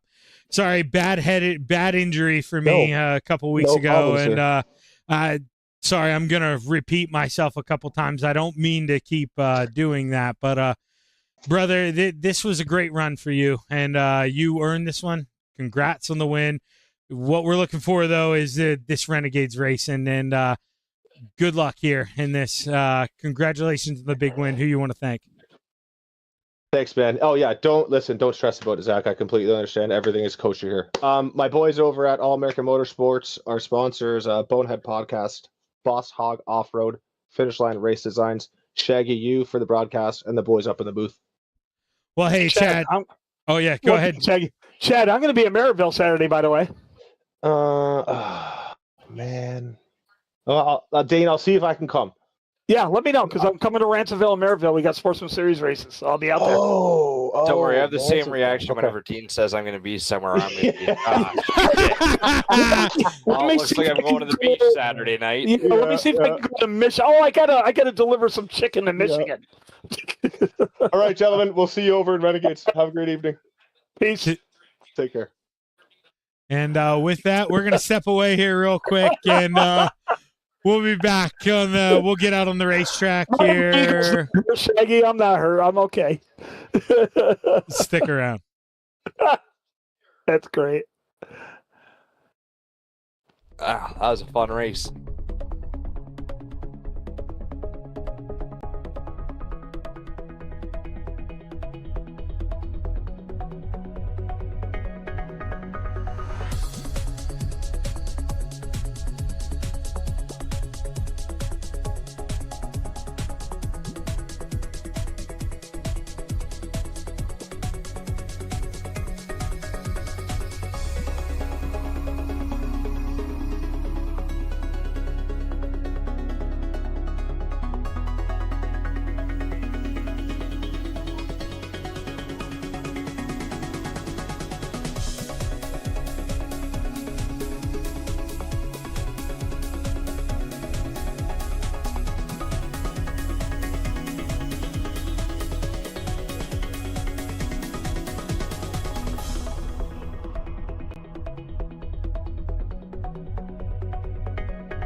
It's time for another edition of RSN Trackside, powered by Bob Johnson Auto Group on Rock Sports Network. Kiss on the champion.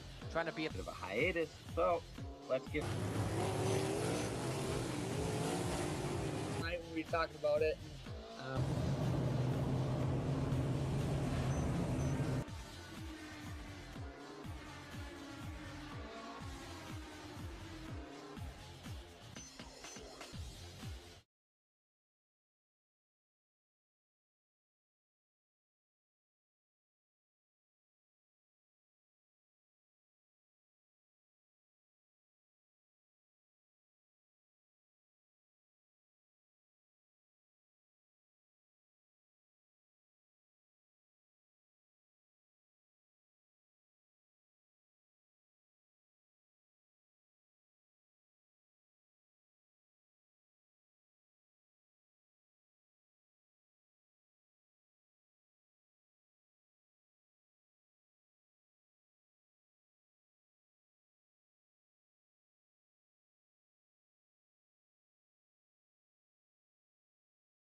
outpouring of love was amazing. These dollars had come together to support us, and we realized, no, we didn't want to use them for us. We wanted to use them to help others. The foundation has done so much for so many people. It helps any family that has somebody, whether it be a crew member or one of the drivers, that get hurt. We can help them to get through the situation. I was injured in a non-wing sprint car accident that broke my neck and left me with a spinal cord injury. I was in the hospital 8 months, and that got really, really expensive. So having that extra help to help push me and my family forward was a big deal. I was involved in a pretty gnarly sprint car crash. Found out my brain was swelling and bleeding. Pelvic bone was broken. I had 2 cracked vertebrae on my back, and I was in the ICU a little over a week. The Steve King Foundation reached out to my parents. We received a donation from them. Immediately, they started me on what's called neurofeedback, and insurance did not cover the neurofeedback appointments. So we received another donation from the Steve King Foundation. It really helped a lot, and I just want to say thank you. Thank you from the bottom of my heart to the Steve King Foundation for everything that they have done for me. This last Sunday, I got to turn laps in my modified here. That was my first laps back in a race car since the accident, and I truly believe that if it wasn't for the Steve King Foundation, I wouldn't be able to do that or be where I'm at today. Yes, Steve's death is the reason the foundation exists, but it's Steve's life, and it's the lives of racers everywhere, is the reason we're able to do the work we do.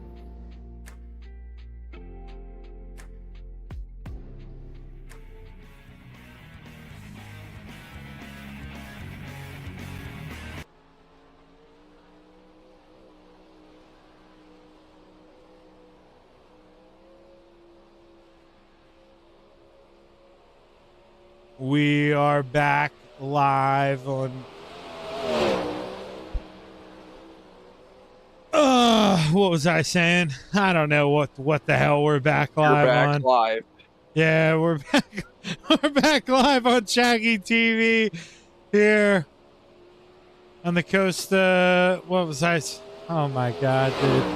I don't know, man. Now we're live on the Coast to Coast Network. Yeah, we're live on the Coast to Coast Racing Network on ShaggyTV for the where are we at? For the Renegades USA sprint cars at the USA International Speedway. All right, fuck it, dude. Whatever. It's been a long night. Dude, it has, man. When you're coming off what is Monday, give or take 3 days, 4 days, 12 days ago, man, you had a stroke. Yeah, it's wild. Not bro. Fun. No, man. But it is fun seeing my race car in what, like, I guess this is called, like, you know, what you could do, like what. You know, what's the word for it? Just if I didn't completely suck, maybe if I had some out of this worldly possibilities, I could make my car go purple, and it would go quick time with an 18.561.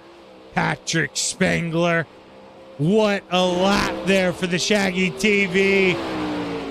Number 30 machine, he goes P1, second time around, even quicker, green, purple, 18, 3, or 5, 6, 1. Wow. That is a lap and a half for Patrick Spengler. Gavin Chatham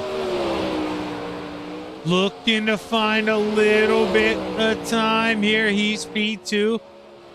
Currently, can he find it? 18, 3, 4, 5. No, not going to do it. Not going to do it. 18, 0. Oh my gosh. What a lap. What a lap by Big Papa. Boss Ross Corinna. Here he goes. Quick time. 18, 3, 2, 5. Ross Corinna, welcome to the party. That is a lap and a half. Should only take 8 guys. And they do, because Connor Ross, he qualified 5th. Or 9th fastest, I should say. And, well, that was bad, Connor. You didn't want 9th. You wanted 8th No. tonight. Yeah, you wanted 8th. I'm, It's all right. I don't feel super comfortable with this setup, so I wouldn't. Well, I wasn't super comfortable in qualifying there. I wasn't sure what line to run, so I'd rather kind of start somewhat in the back, just because I just don't want to be a weapon out there for everybody else. Trust, brother. Those guys had to race with me. They know all about being with the weapon. Row number 4 to the outside, the 217 of the Gentleman Jacket to the inside, the 36 of Barry Goldner. Row 3 to the outside, the 7 of Bob the Good to the inside, the 035 of Daddy's Money, Connor Ross. Row 2 to the top shelf, the boss, Ross Corinna in the 10 to the inside, the 99 of the Dark Knight, Gavin Chatham. Row 1 on the outside of the front row, the 11 of the Goose, Chad Cote, and starting on the pole, the L49 of the Bandit, Jesse Bandy. Alrighty.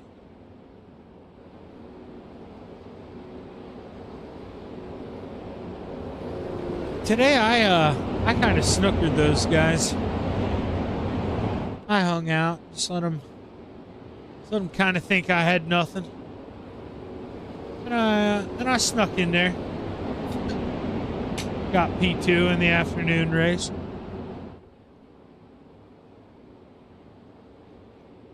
I think Ross Corinna won. And Ross Corinna won, boy. It wasn't anything close from anyone anywhere. He was a couple states over. We took the checkered flag, and we had a green, white, checkered. So that was pretty crazy. Definitely humbling. And the boss man's always fast. Yeah. It's freaking unbelievable, dude. He has got so much better too.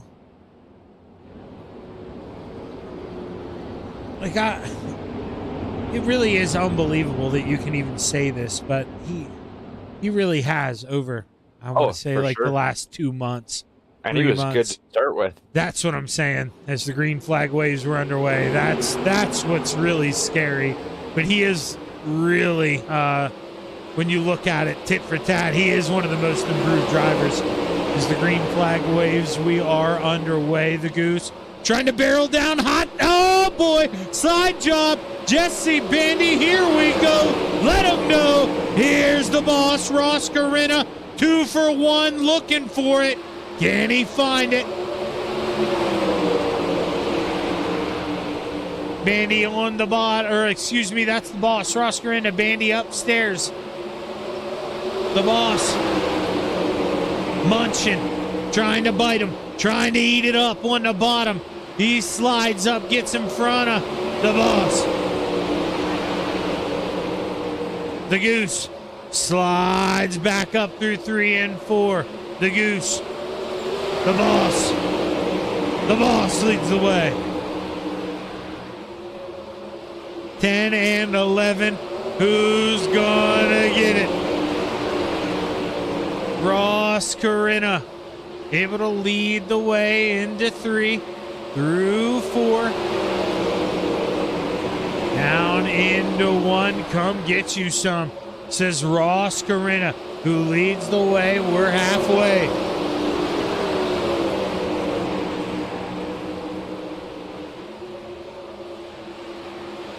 Hunter Ross. He's trying to hold off Jack Hitt.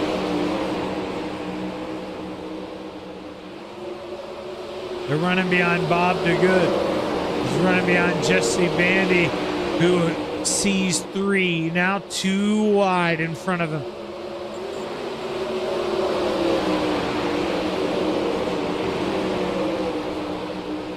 Chad Cote hanging out comfortably in line. Ross Corinna not. I mean, Ross, it's one of those things where, you know, I mean, he's clearly the fastest car, but he's not so much faster than him that he's going to sneak out from underneath the blanket. I mean, he is still tucked underneath the same cover as it's the final time down the backstretch for Ross. Through 3 and off at turn number 4. Checkered flag set, the wave, give it to the boss, Ross Corinna. So give Gavin Chatham. He takes P2 at the line. That's the come get you some moment. P2 goes to Chatham, Cote, Bandy, the good, Ross, Hit, and Goldner. Good move. Good move.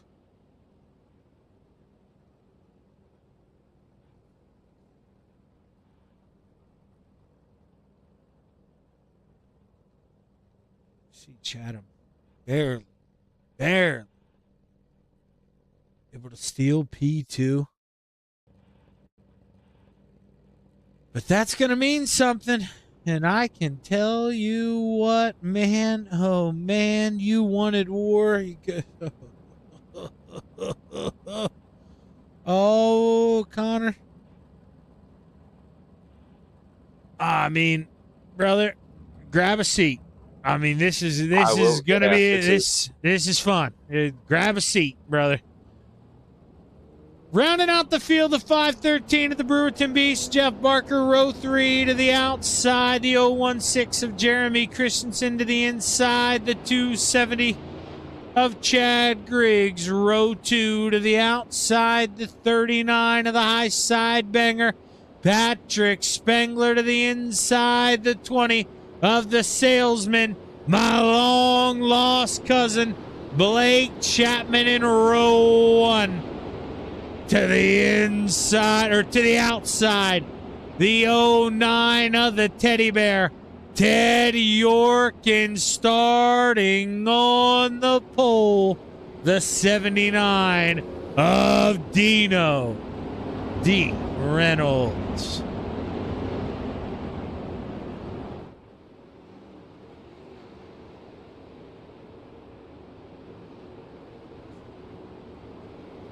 Not a lot of guys here tonight. I guess with the U.S. holiday, we'll give them the excuse.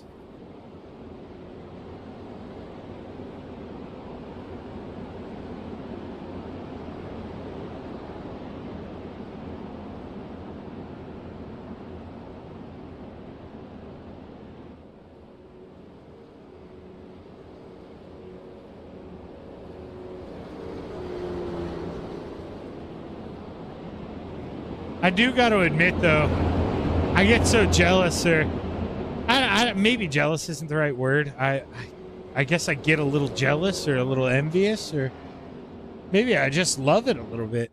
Whenever I turn on Husitz and I hear Sean Neestat, how, we used to... I forgot about him. Yeah. I forgot that he used to broadcast our stuff. I know. Isn't that awesome? Green flag waves. We're underway. Outside line gets a great charge into one.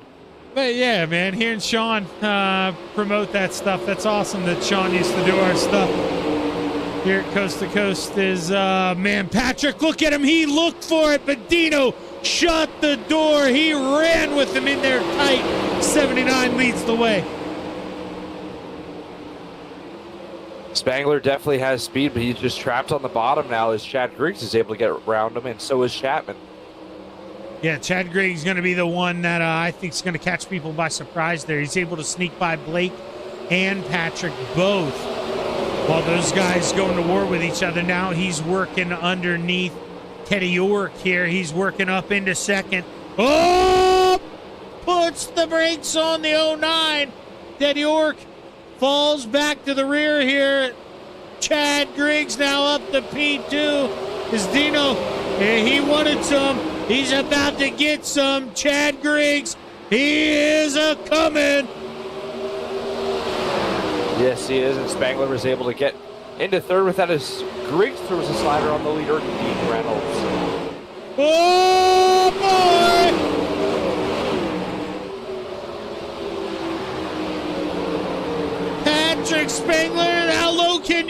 Dino. He may need to go lower here if Dino wants him.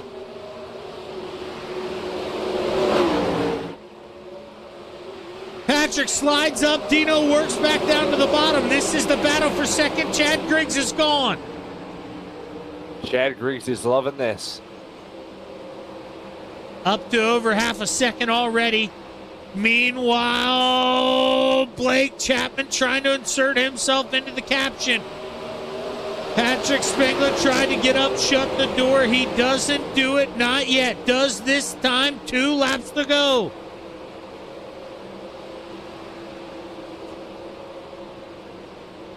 But it's white flag waving, 1 lap to play for the 270 of Chad Griggs, who's got 1 more trip around. He is gone. Good night.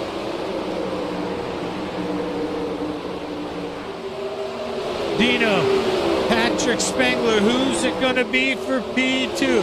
As we roll off of 4, final time, checkered flag waves. Give it to Griggs, Spengler, Reynolds, Chapman, Christensen, Barker, and York going to round out the field. Stick around on the Coast to Coast Racing Network.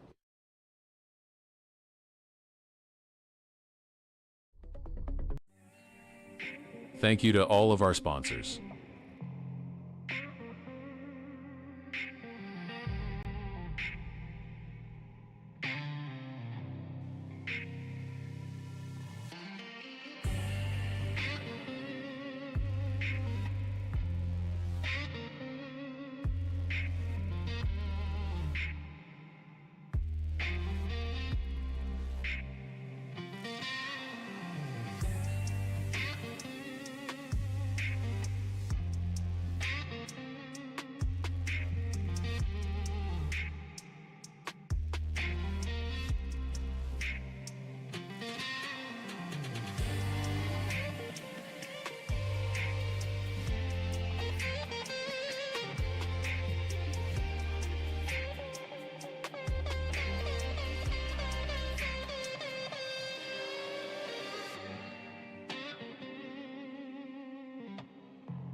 We are back alive on the Coast to Coast Racing Network, and it's almost time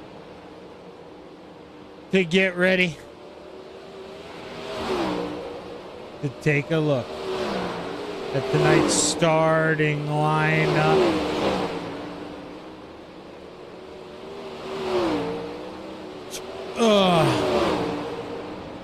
Man, you know what? I forgot what I was going to say. This is going to be, let's just do this a little different tonight. This is going to be rough for me, man. I'm spotty with my brain here. This is, I'm glad you guys are willing to work with me. And don't mind me doing this. This is a little different. This isn't like I'd like to do it. It's going to get better. I promise. But until it does, you guys got to deal with it. And It is what it is. And let's get ready to take a look at tonight's starting lineup.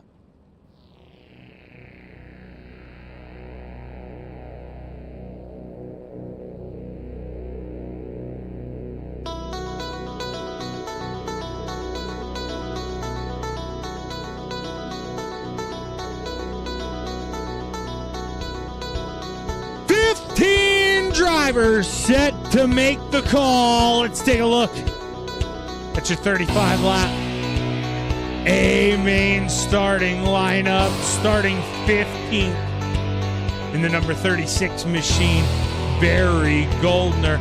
Row 7 to the outside, the 09 of the Teddy Bear, Teddy York to the inside, the 217 of the Gentleman, Jack Hill. Row 6 to the outside, the 513 of the Brewerton Beast, Jeff Barker to the inside, the 035 of Connor Ross. Row 5 to the outside, the 016 of Jeremy Christensen to the inside, the 7 of Bob the Good. Row 4 to the outside, the 20 of Blake Chapman to the inside, the 49 of the Bandit, Jesse Bandy. Row 3 to the top shelf, the 79 of Dean Reynolds to the inside, the 11 of the Goose, Chad Cote. Row 2 to the outside, the 39 of the high side banger, Patrick Spengler to the inside, the 99 of the Dark Knight, Gavin Chatham. And row 1 for your 35 lap A main here at the USA International Speedway to the outside, the 270 of the Iceman, Chad Griggs, and starting on the pole, the boss in the tan, Ross Corinna.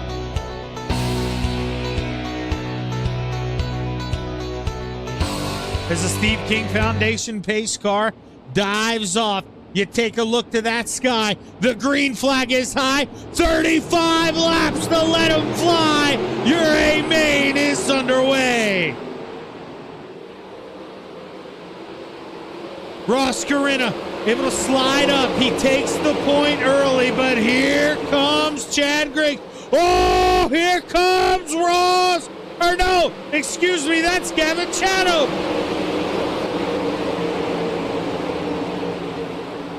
Gavin Chatham trying to look down in the basement here, but he couldn't find any moisture. Goes back upstairs. Gavin Chatham come back downstairs, trying to find some trickle down there. First guy to go upstairs through 3 and 4 is the 99, or the 39, excuse me, of Patrick Spengler. Ooh, Chad Griggs in that 270. He's got her clicking upstairs. What's he missing?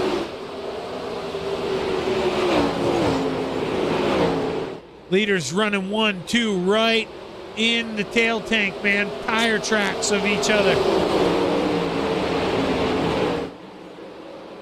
What are we gonna do here at the USA International Speedway? He goes upstairs. Oh boy.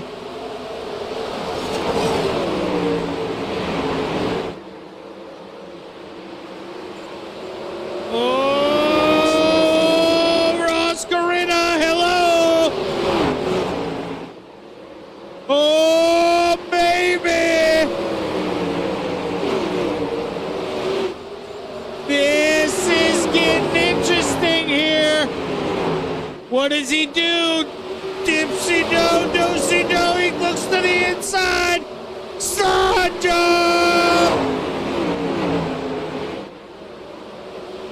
New leader, 29 to go. No, excuse me. Chad Griggs leads the way. Ross Corinna has that thing plunkered down in P2. Here comes Patrick Spengler.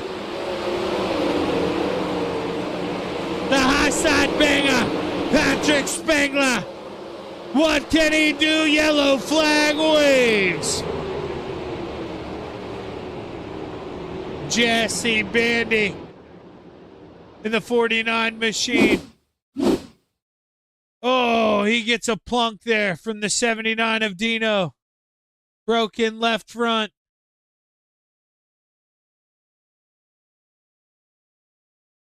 Oh, you can see him go down, clip the inside wall. Connor Ross barely misses him. I mean, you talk about barely missing him, and you want to. I mean, it's kind of funny.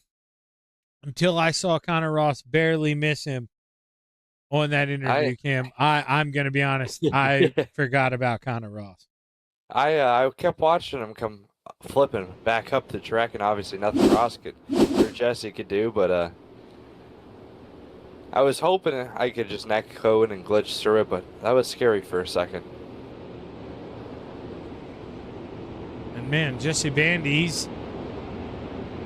I want to say, well, we saw Connor experience it. Excuse me as I take a drink there. In that sprint car race. Now, he was able to tow away. I can't remember what the distance was. I was exiting pits as they were coming to the green. Okay. Like the green flag was out. So he'll be able to get out on the lead lap, but he will need another quick caution flag. So that'll help me out there. Couldn't remember where you were at. I knew here.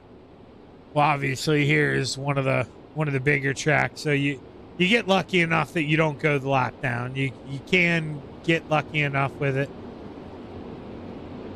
Williams Grove, Knoxville on here, I think, are about the only places you can.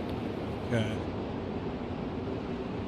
I could be totally wrong because it also depends on your towing time and whatnot. Yeah, he was towed as soon as that caution flag came, and he'll double up. He'll get ready to pull away here whenever they roll into 3 and off of 4. But field will double up here. Blake Chapman's in a sneak. Oh, Jesus God. I just realized he's in the 5th. Good night. There we go. Bandy pulls away. Green flag waves. We're back underway. And we got a race on our hands.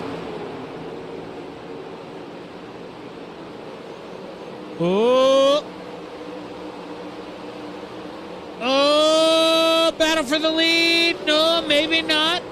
Griggs able to keep it out of the wall somewhat, some way. Bandy going for it. Slide job. Here we go, Ross Corinna.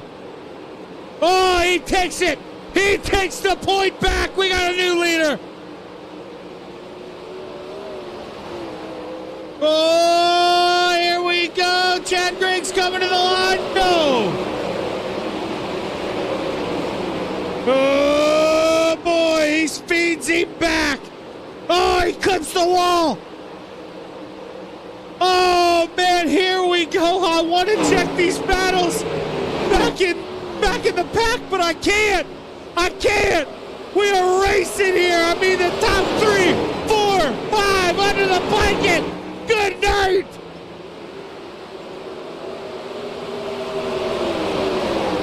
Griggs back to 5th. Blake Chapman, he wants some. Come get some.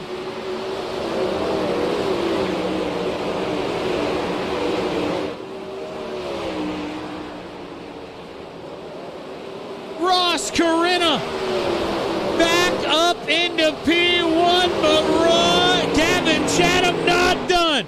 He is not going anywhere. He says, hang on. Hold my beer. Down into 1. He is doing it.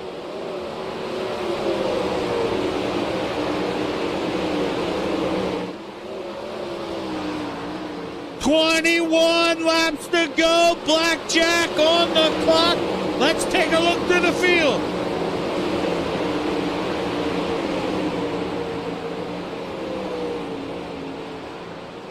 See it kind of spreading out. We don't really get real heavy until we get back to you know, almost to good.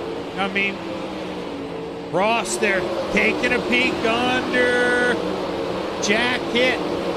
You can see he's able to get the pass done. Battle for the lead.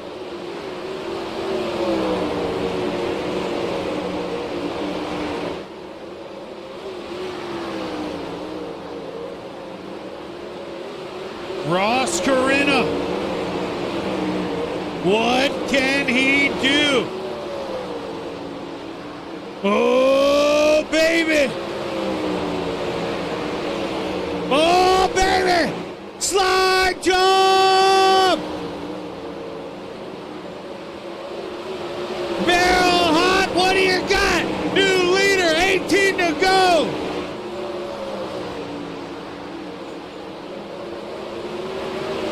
Oh, Gavin Chatham gives it back. New leader.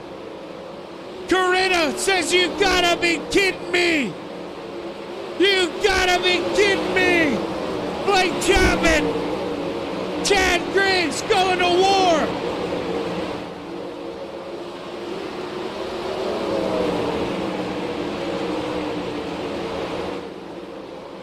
Griggs, Chapman, here we go. Do-si-do. Oh, no, baby! Side by side of the line!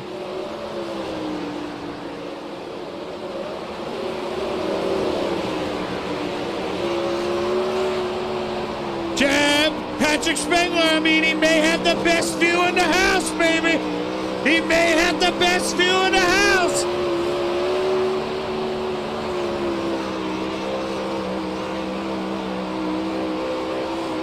$15 to go.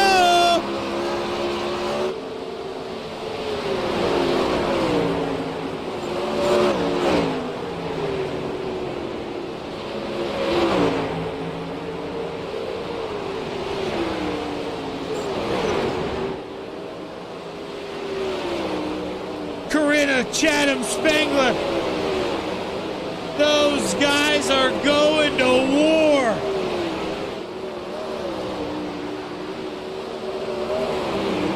Unbelievable.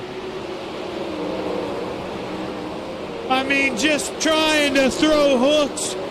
Nobody having any luck.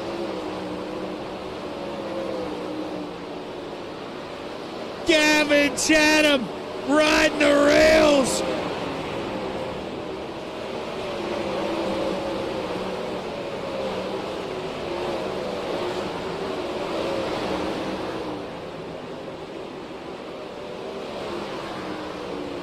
See Dean Reynolds. Oh, Patrick Spengler up in the wall. Uh-oh.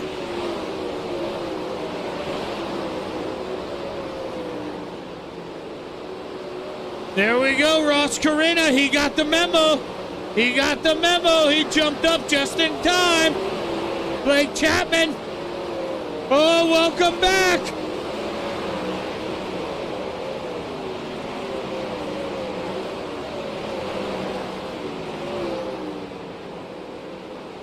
Chad Griggs trying to find a way to diamond off, get back around Dino.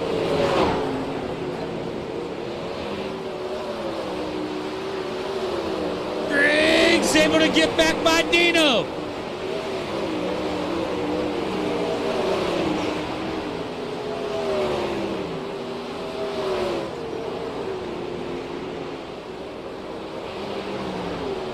Eight laps left to play for Ross Corinna, who is coming up on lap traffic. Jesse Bandy.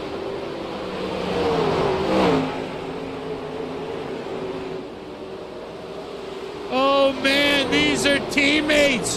What do we do here?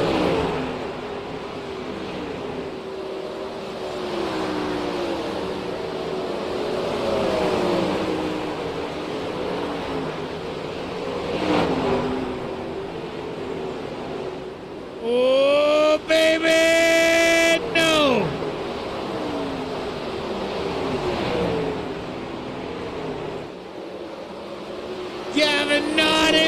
work up ceiling. Now he can. But Corinna has already cleared him 5 laps to go. Excuse me. Connor able to get out of the way. He stays low. That's one car able to get around. Now your other car gets around. Connor Ross not wanting to do anything that inhibits those front cars. Front two gets around. Chad Griggs able to catch back up to Blake Chapman. 4 to go.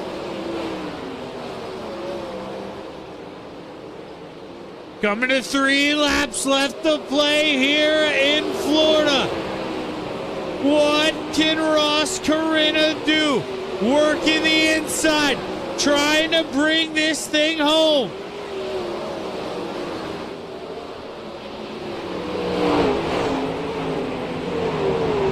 Two laps left to play. And I'm telling you, this lead, it's at 0.03 of a second. That is a blink. I mean, that is anything can happen. One mistake, one little breath. I mean, anything can give this thing up. White flag waves, 1 to play. Ross rolls it on the bottom through 1 and 2. Final time into 3 and 4. What's he do? Corinna rolls it off a 4 checkered flag waves. Give it to the boss, Ross Corinna, Gavin Chatham, P2, and Patrick Spangler parks it on the podium here at the USA International Speedway. What a drive. Connor, was that one yellow flag? Yes. Oh my. Yes, it was. I'm gonna quickly head out. It was good to see you. Glad you're doing okay. I'll talk to you tomorrow. Well, I don't know how we're doing. Behave yourself. Yeah, have a good night. We are gonna try to make this thing home. Jesus Christ. To take this thing home in one piece.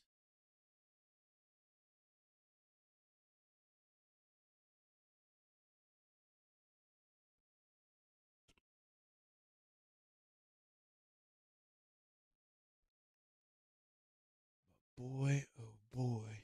Let me see. Zoom. Let me find the.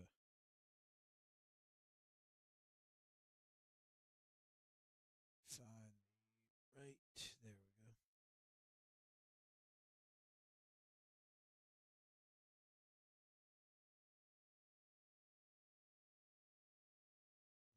Man, oh man.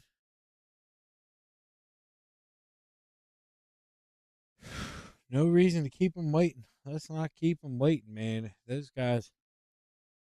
Brother, I was, all right, let's just, Jesus Christ, man. Patrick, where do I even start, dude? You'd think, hey guys, hey, our broadcaster, he's trying to pull it all together for us, Let's go out. Let's maybe, 5 laps here, 10 laps there. Let's give him another 5 laps. And then we'll think about, 15 to bring it home. Brother, 1 caution flag, and then you guys go ahead and run it 20 laps home. I mean, that was wild. You guys are battling all over the place. Talk to me about it. Yeah, I wish that first caution when it came out, I was getting ready to get good, and I had to restart in the 3rd place. So the inside and at this track, with the top being dominant, I knew I had to nail 1 and 2, and I hadn't hit the bottom at all yet. So I hit it and I missed it, and Gavin got around me. So I knew that was going to be a tough one to get back. And then when we were battling there, I think Griggs Not sure what happened there, but got around him, and then I was sticking with him for a little bit while they're doing sliders, and then like 10 to go, Gavin got in the wall, then I got in the wall, and then I was like, I don't think I have a chance to win the championship because I missed 3 races. But I was like, let me just run the bottom, got a big enough lead, and save some tire in case there's a late race caution. Try to save the 0x there. Dude, you've got to be effing kidding me. Is it really week? Is it week 12 today? No, it's week 11. We have one more week. Oh, thank but I think I missed too many.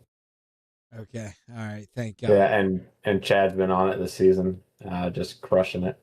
Okay. All right. Thank God. If you guys, if I would have came back and it would have been championship week and I would have effing blew that and not knew it, I would have been so pissed. Oh man.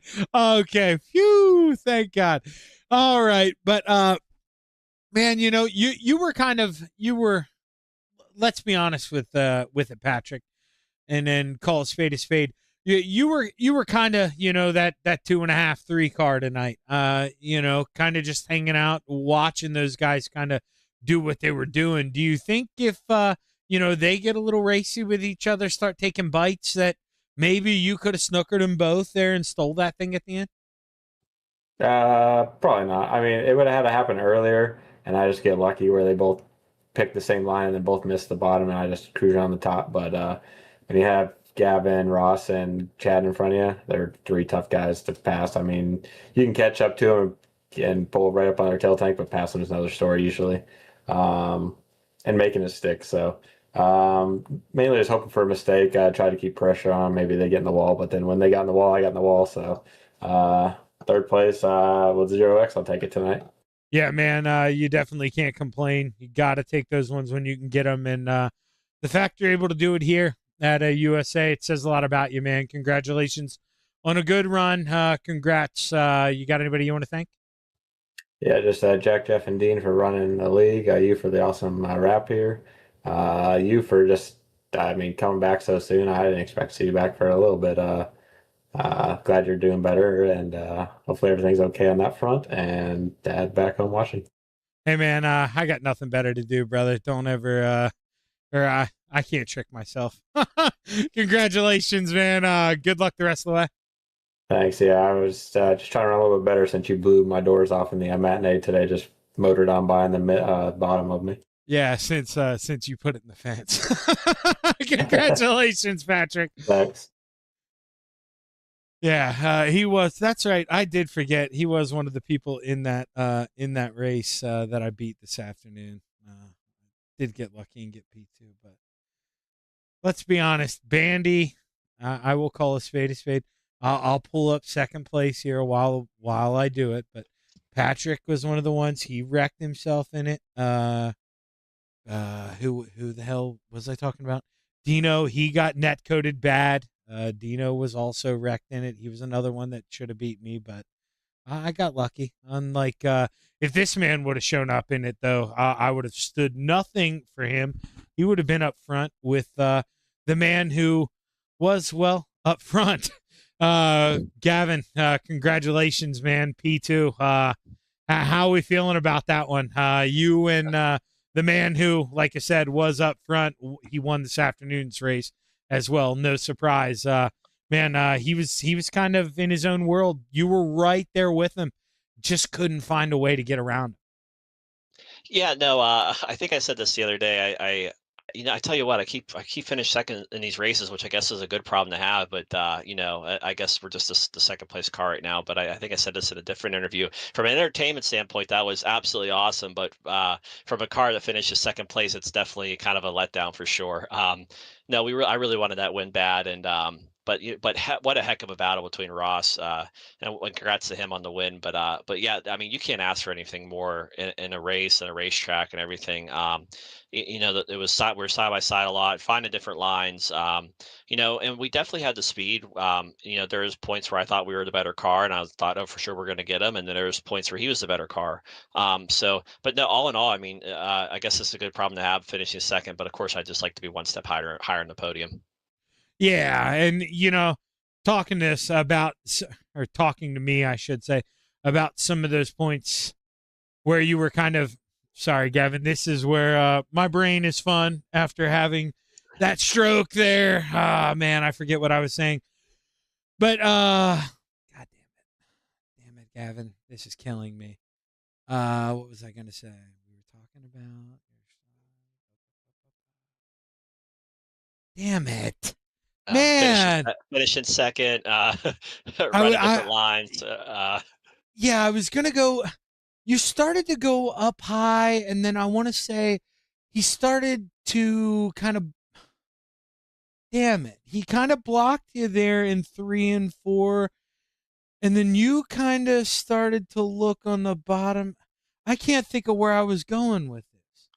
Well, I'll add to that point, Shaggy, with what you're saying there, and that's what and I remember that one of the last times we were running USA, but the bottom 1 and 2 was really good, and the top was good as well. But then I started driving the car across 3 and 4, and I started just really driving in hard and deep, and just sending it across, and just hit, like, almost hitting that cushion pretty hard and just getting the grip and going off the corner. And I think we got side by side with Ross a couple of times doing that, and then he switched up his line. And actually, I was talking about that to Ross as well.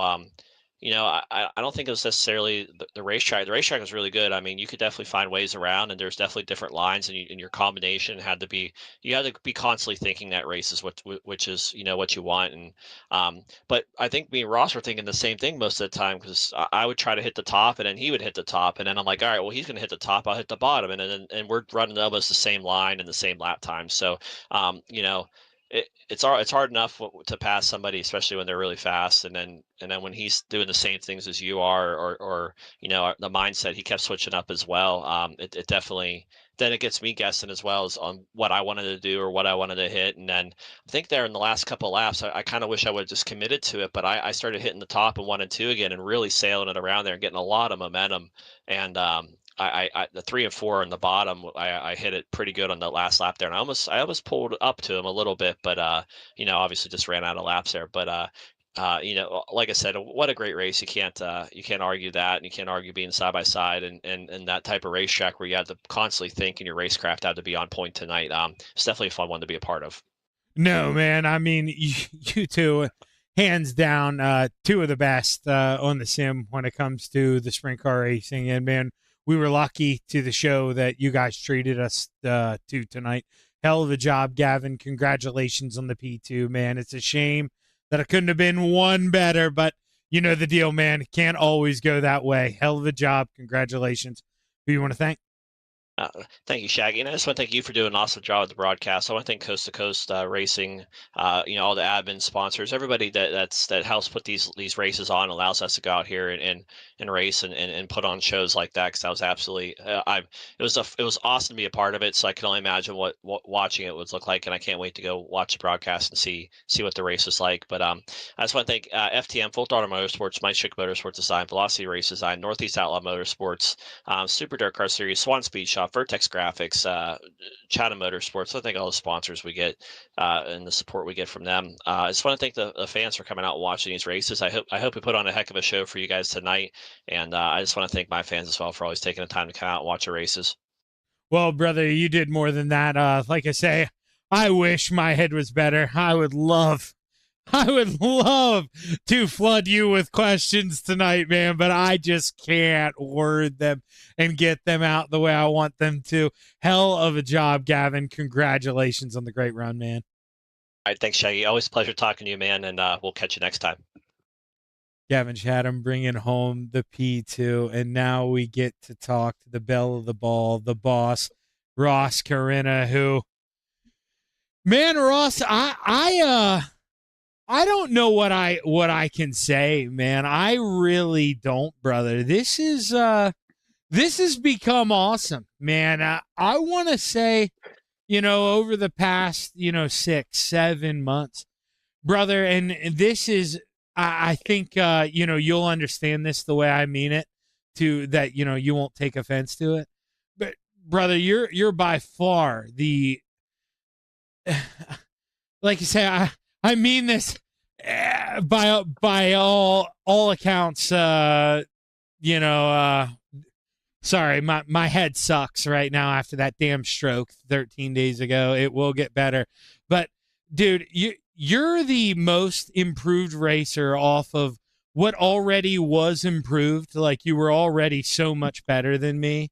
But it's crazy how you've improved that into what you have. I mean, brother, you're above, like, you're the Chad Griggs, you're the Gavin Chatham, you're the Patrick Spangler, you're all of them put together. I mean, you're what those guys want to be. I mean, this has been awesome watching you put this together, Ross. Well, thanks. I mean, I appreciate it. I don't know if I'd go to that level yet, but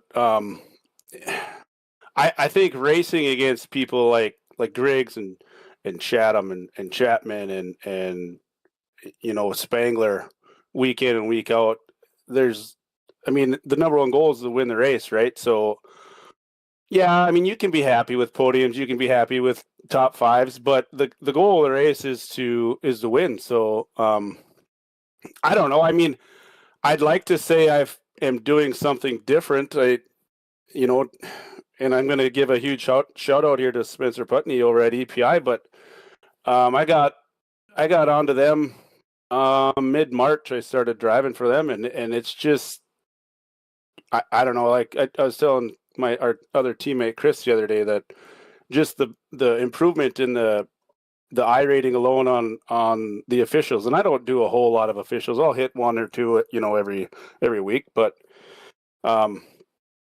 when you can just dang near flat foot it and let off just little itty bitty spots here and there, and the car basically drives itself. It doesn't take a whole lot of talent behind the wheel, if that makes sense.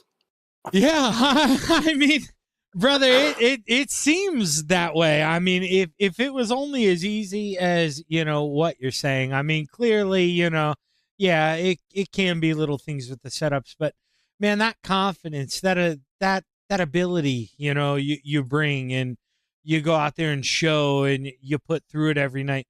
It's fun, man. It just talk to us about it. Like, how do you go out there, man? How do you sling it in there? Like, when I'm seeing guys like Griggs, Chapman, I mean, guys that you're mentioning, Patrick Spangler, go out there and bin it up in the wall, and you're able to run damn near identical line, but right against it, keep it out of the wall. I mean, how do you do it? Yeah, honestly, I guess I wish I had an answer. It's just, like I said, I don't know if the setups are making that much of a difference, but whatever he's building for EPI or for me, it feels comfortable to me. So is it just that it's in my head that, hey, I kind of understand what the car is going to do. I feel comfortable with what it's going to do. I mean, I don't. That would be the only really answer that I could give you at this point, because I just don't know. I mean, obviously the guys that we're talking about right now, they waxed me pretty good at Cedar Lake the other day. So, I mean, I wouldn't. I think there's a good group in this Renegade series that you could bunch 5, 6, 7 drivers together that any given night are gonna win. So that's kind of what makes it fun. Well, man, it was a lot of fun to watch tonight. That was a hell of a run, Ross. Congratulations on the big win, brother. That really was. That was a good one to watch, man. I expected, you to run, maybe win this thing, probably run P2 to Chad Griggs. I didn't expect you to go out there and wax him like that. That was a hell of a run, Ross. Congratulations on the big win, man. Who you want to thank?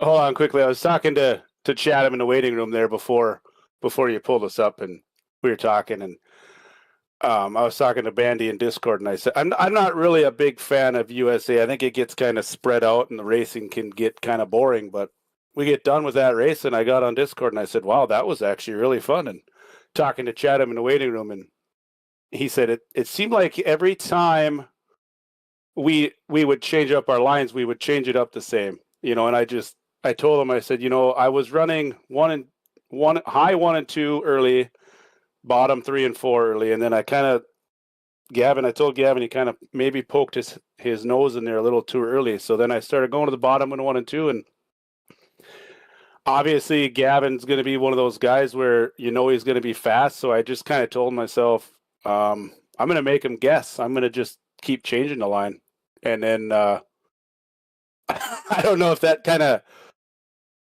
set him off a little bit where he didn't. He couldn't get good runs because he wasn't sure where I was going to go because I wasn't running the same line, every single. There's a couple of laps here and there where I'd run them all, very similar. But yeah, no, that was a really fun race. Anyways, I'd like to thank the Phantom Motorsports guys. Like I said, Spencer over at Elite Performance Industries for the setups, Velocity Race Design. You for putting on the show. Just Racing Boys Designs for title sponsor of the Renegades, and then just wanted to just say glad to have you back and just praying for a speedy recovery for you, Shaggy. Hey man, I appreciate that. Definitely one day at a time, and this the next month, 2 months, it's definitely going to be a lot of F ups for me, but just deal with it, and please just yeah, just please deal with it. That's all I can say. But man, I appreciate you guys sticking with me through all this stuff, Ross. It means a lot. Yep. No problem. Thanks, brother. Take it easy. Ross Carina bringing home the win. And, well, with that, there, look at that. Look at that. That was literally perfect. The Ross Carina gets his fireworks show. Look at that. Look at that. We slow it down. We say good night to everybody. We say goodbye to everybody. We find enable, disable chat box notifications. Enable, I don't know. Who knows? Whatever. We'll find it. If we can't find it, you'll find it. We found it. Who knows? I'm not gonna lie, I had it all in my head. I thought it was out Sunday. Do I have anybody writing in the coast to coast side?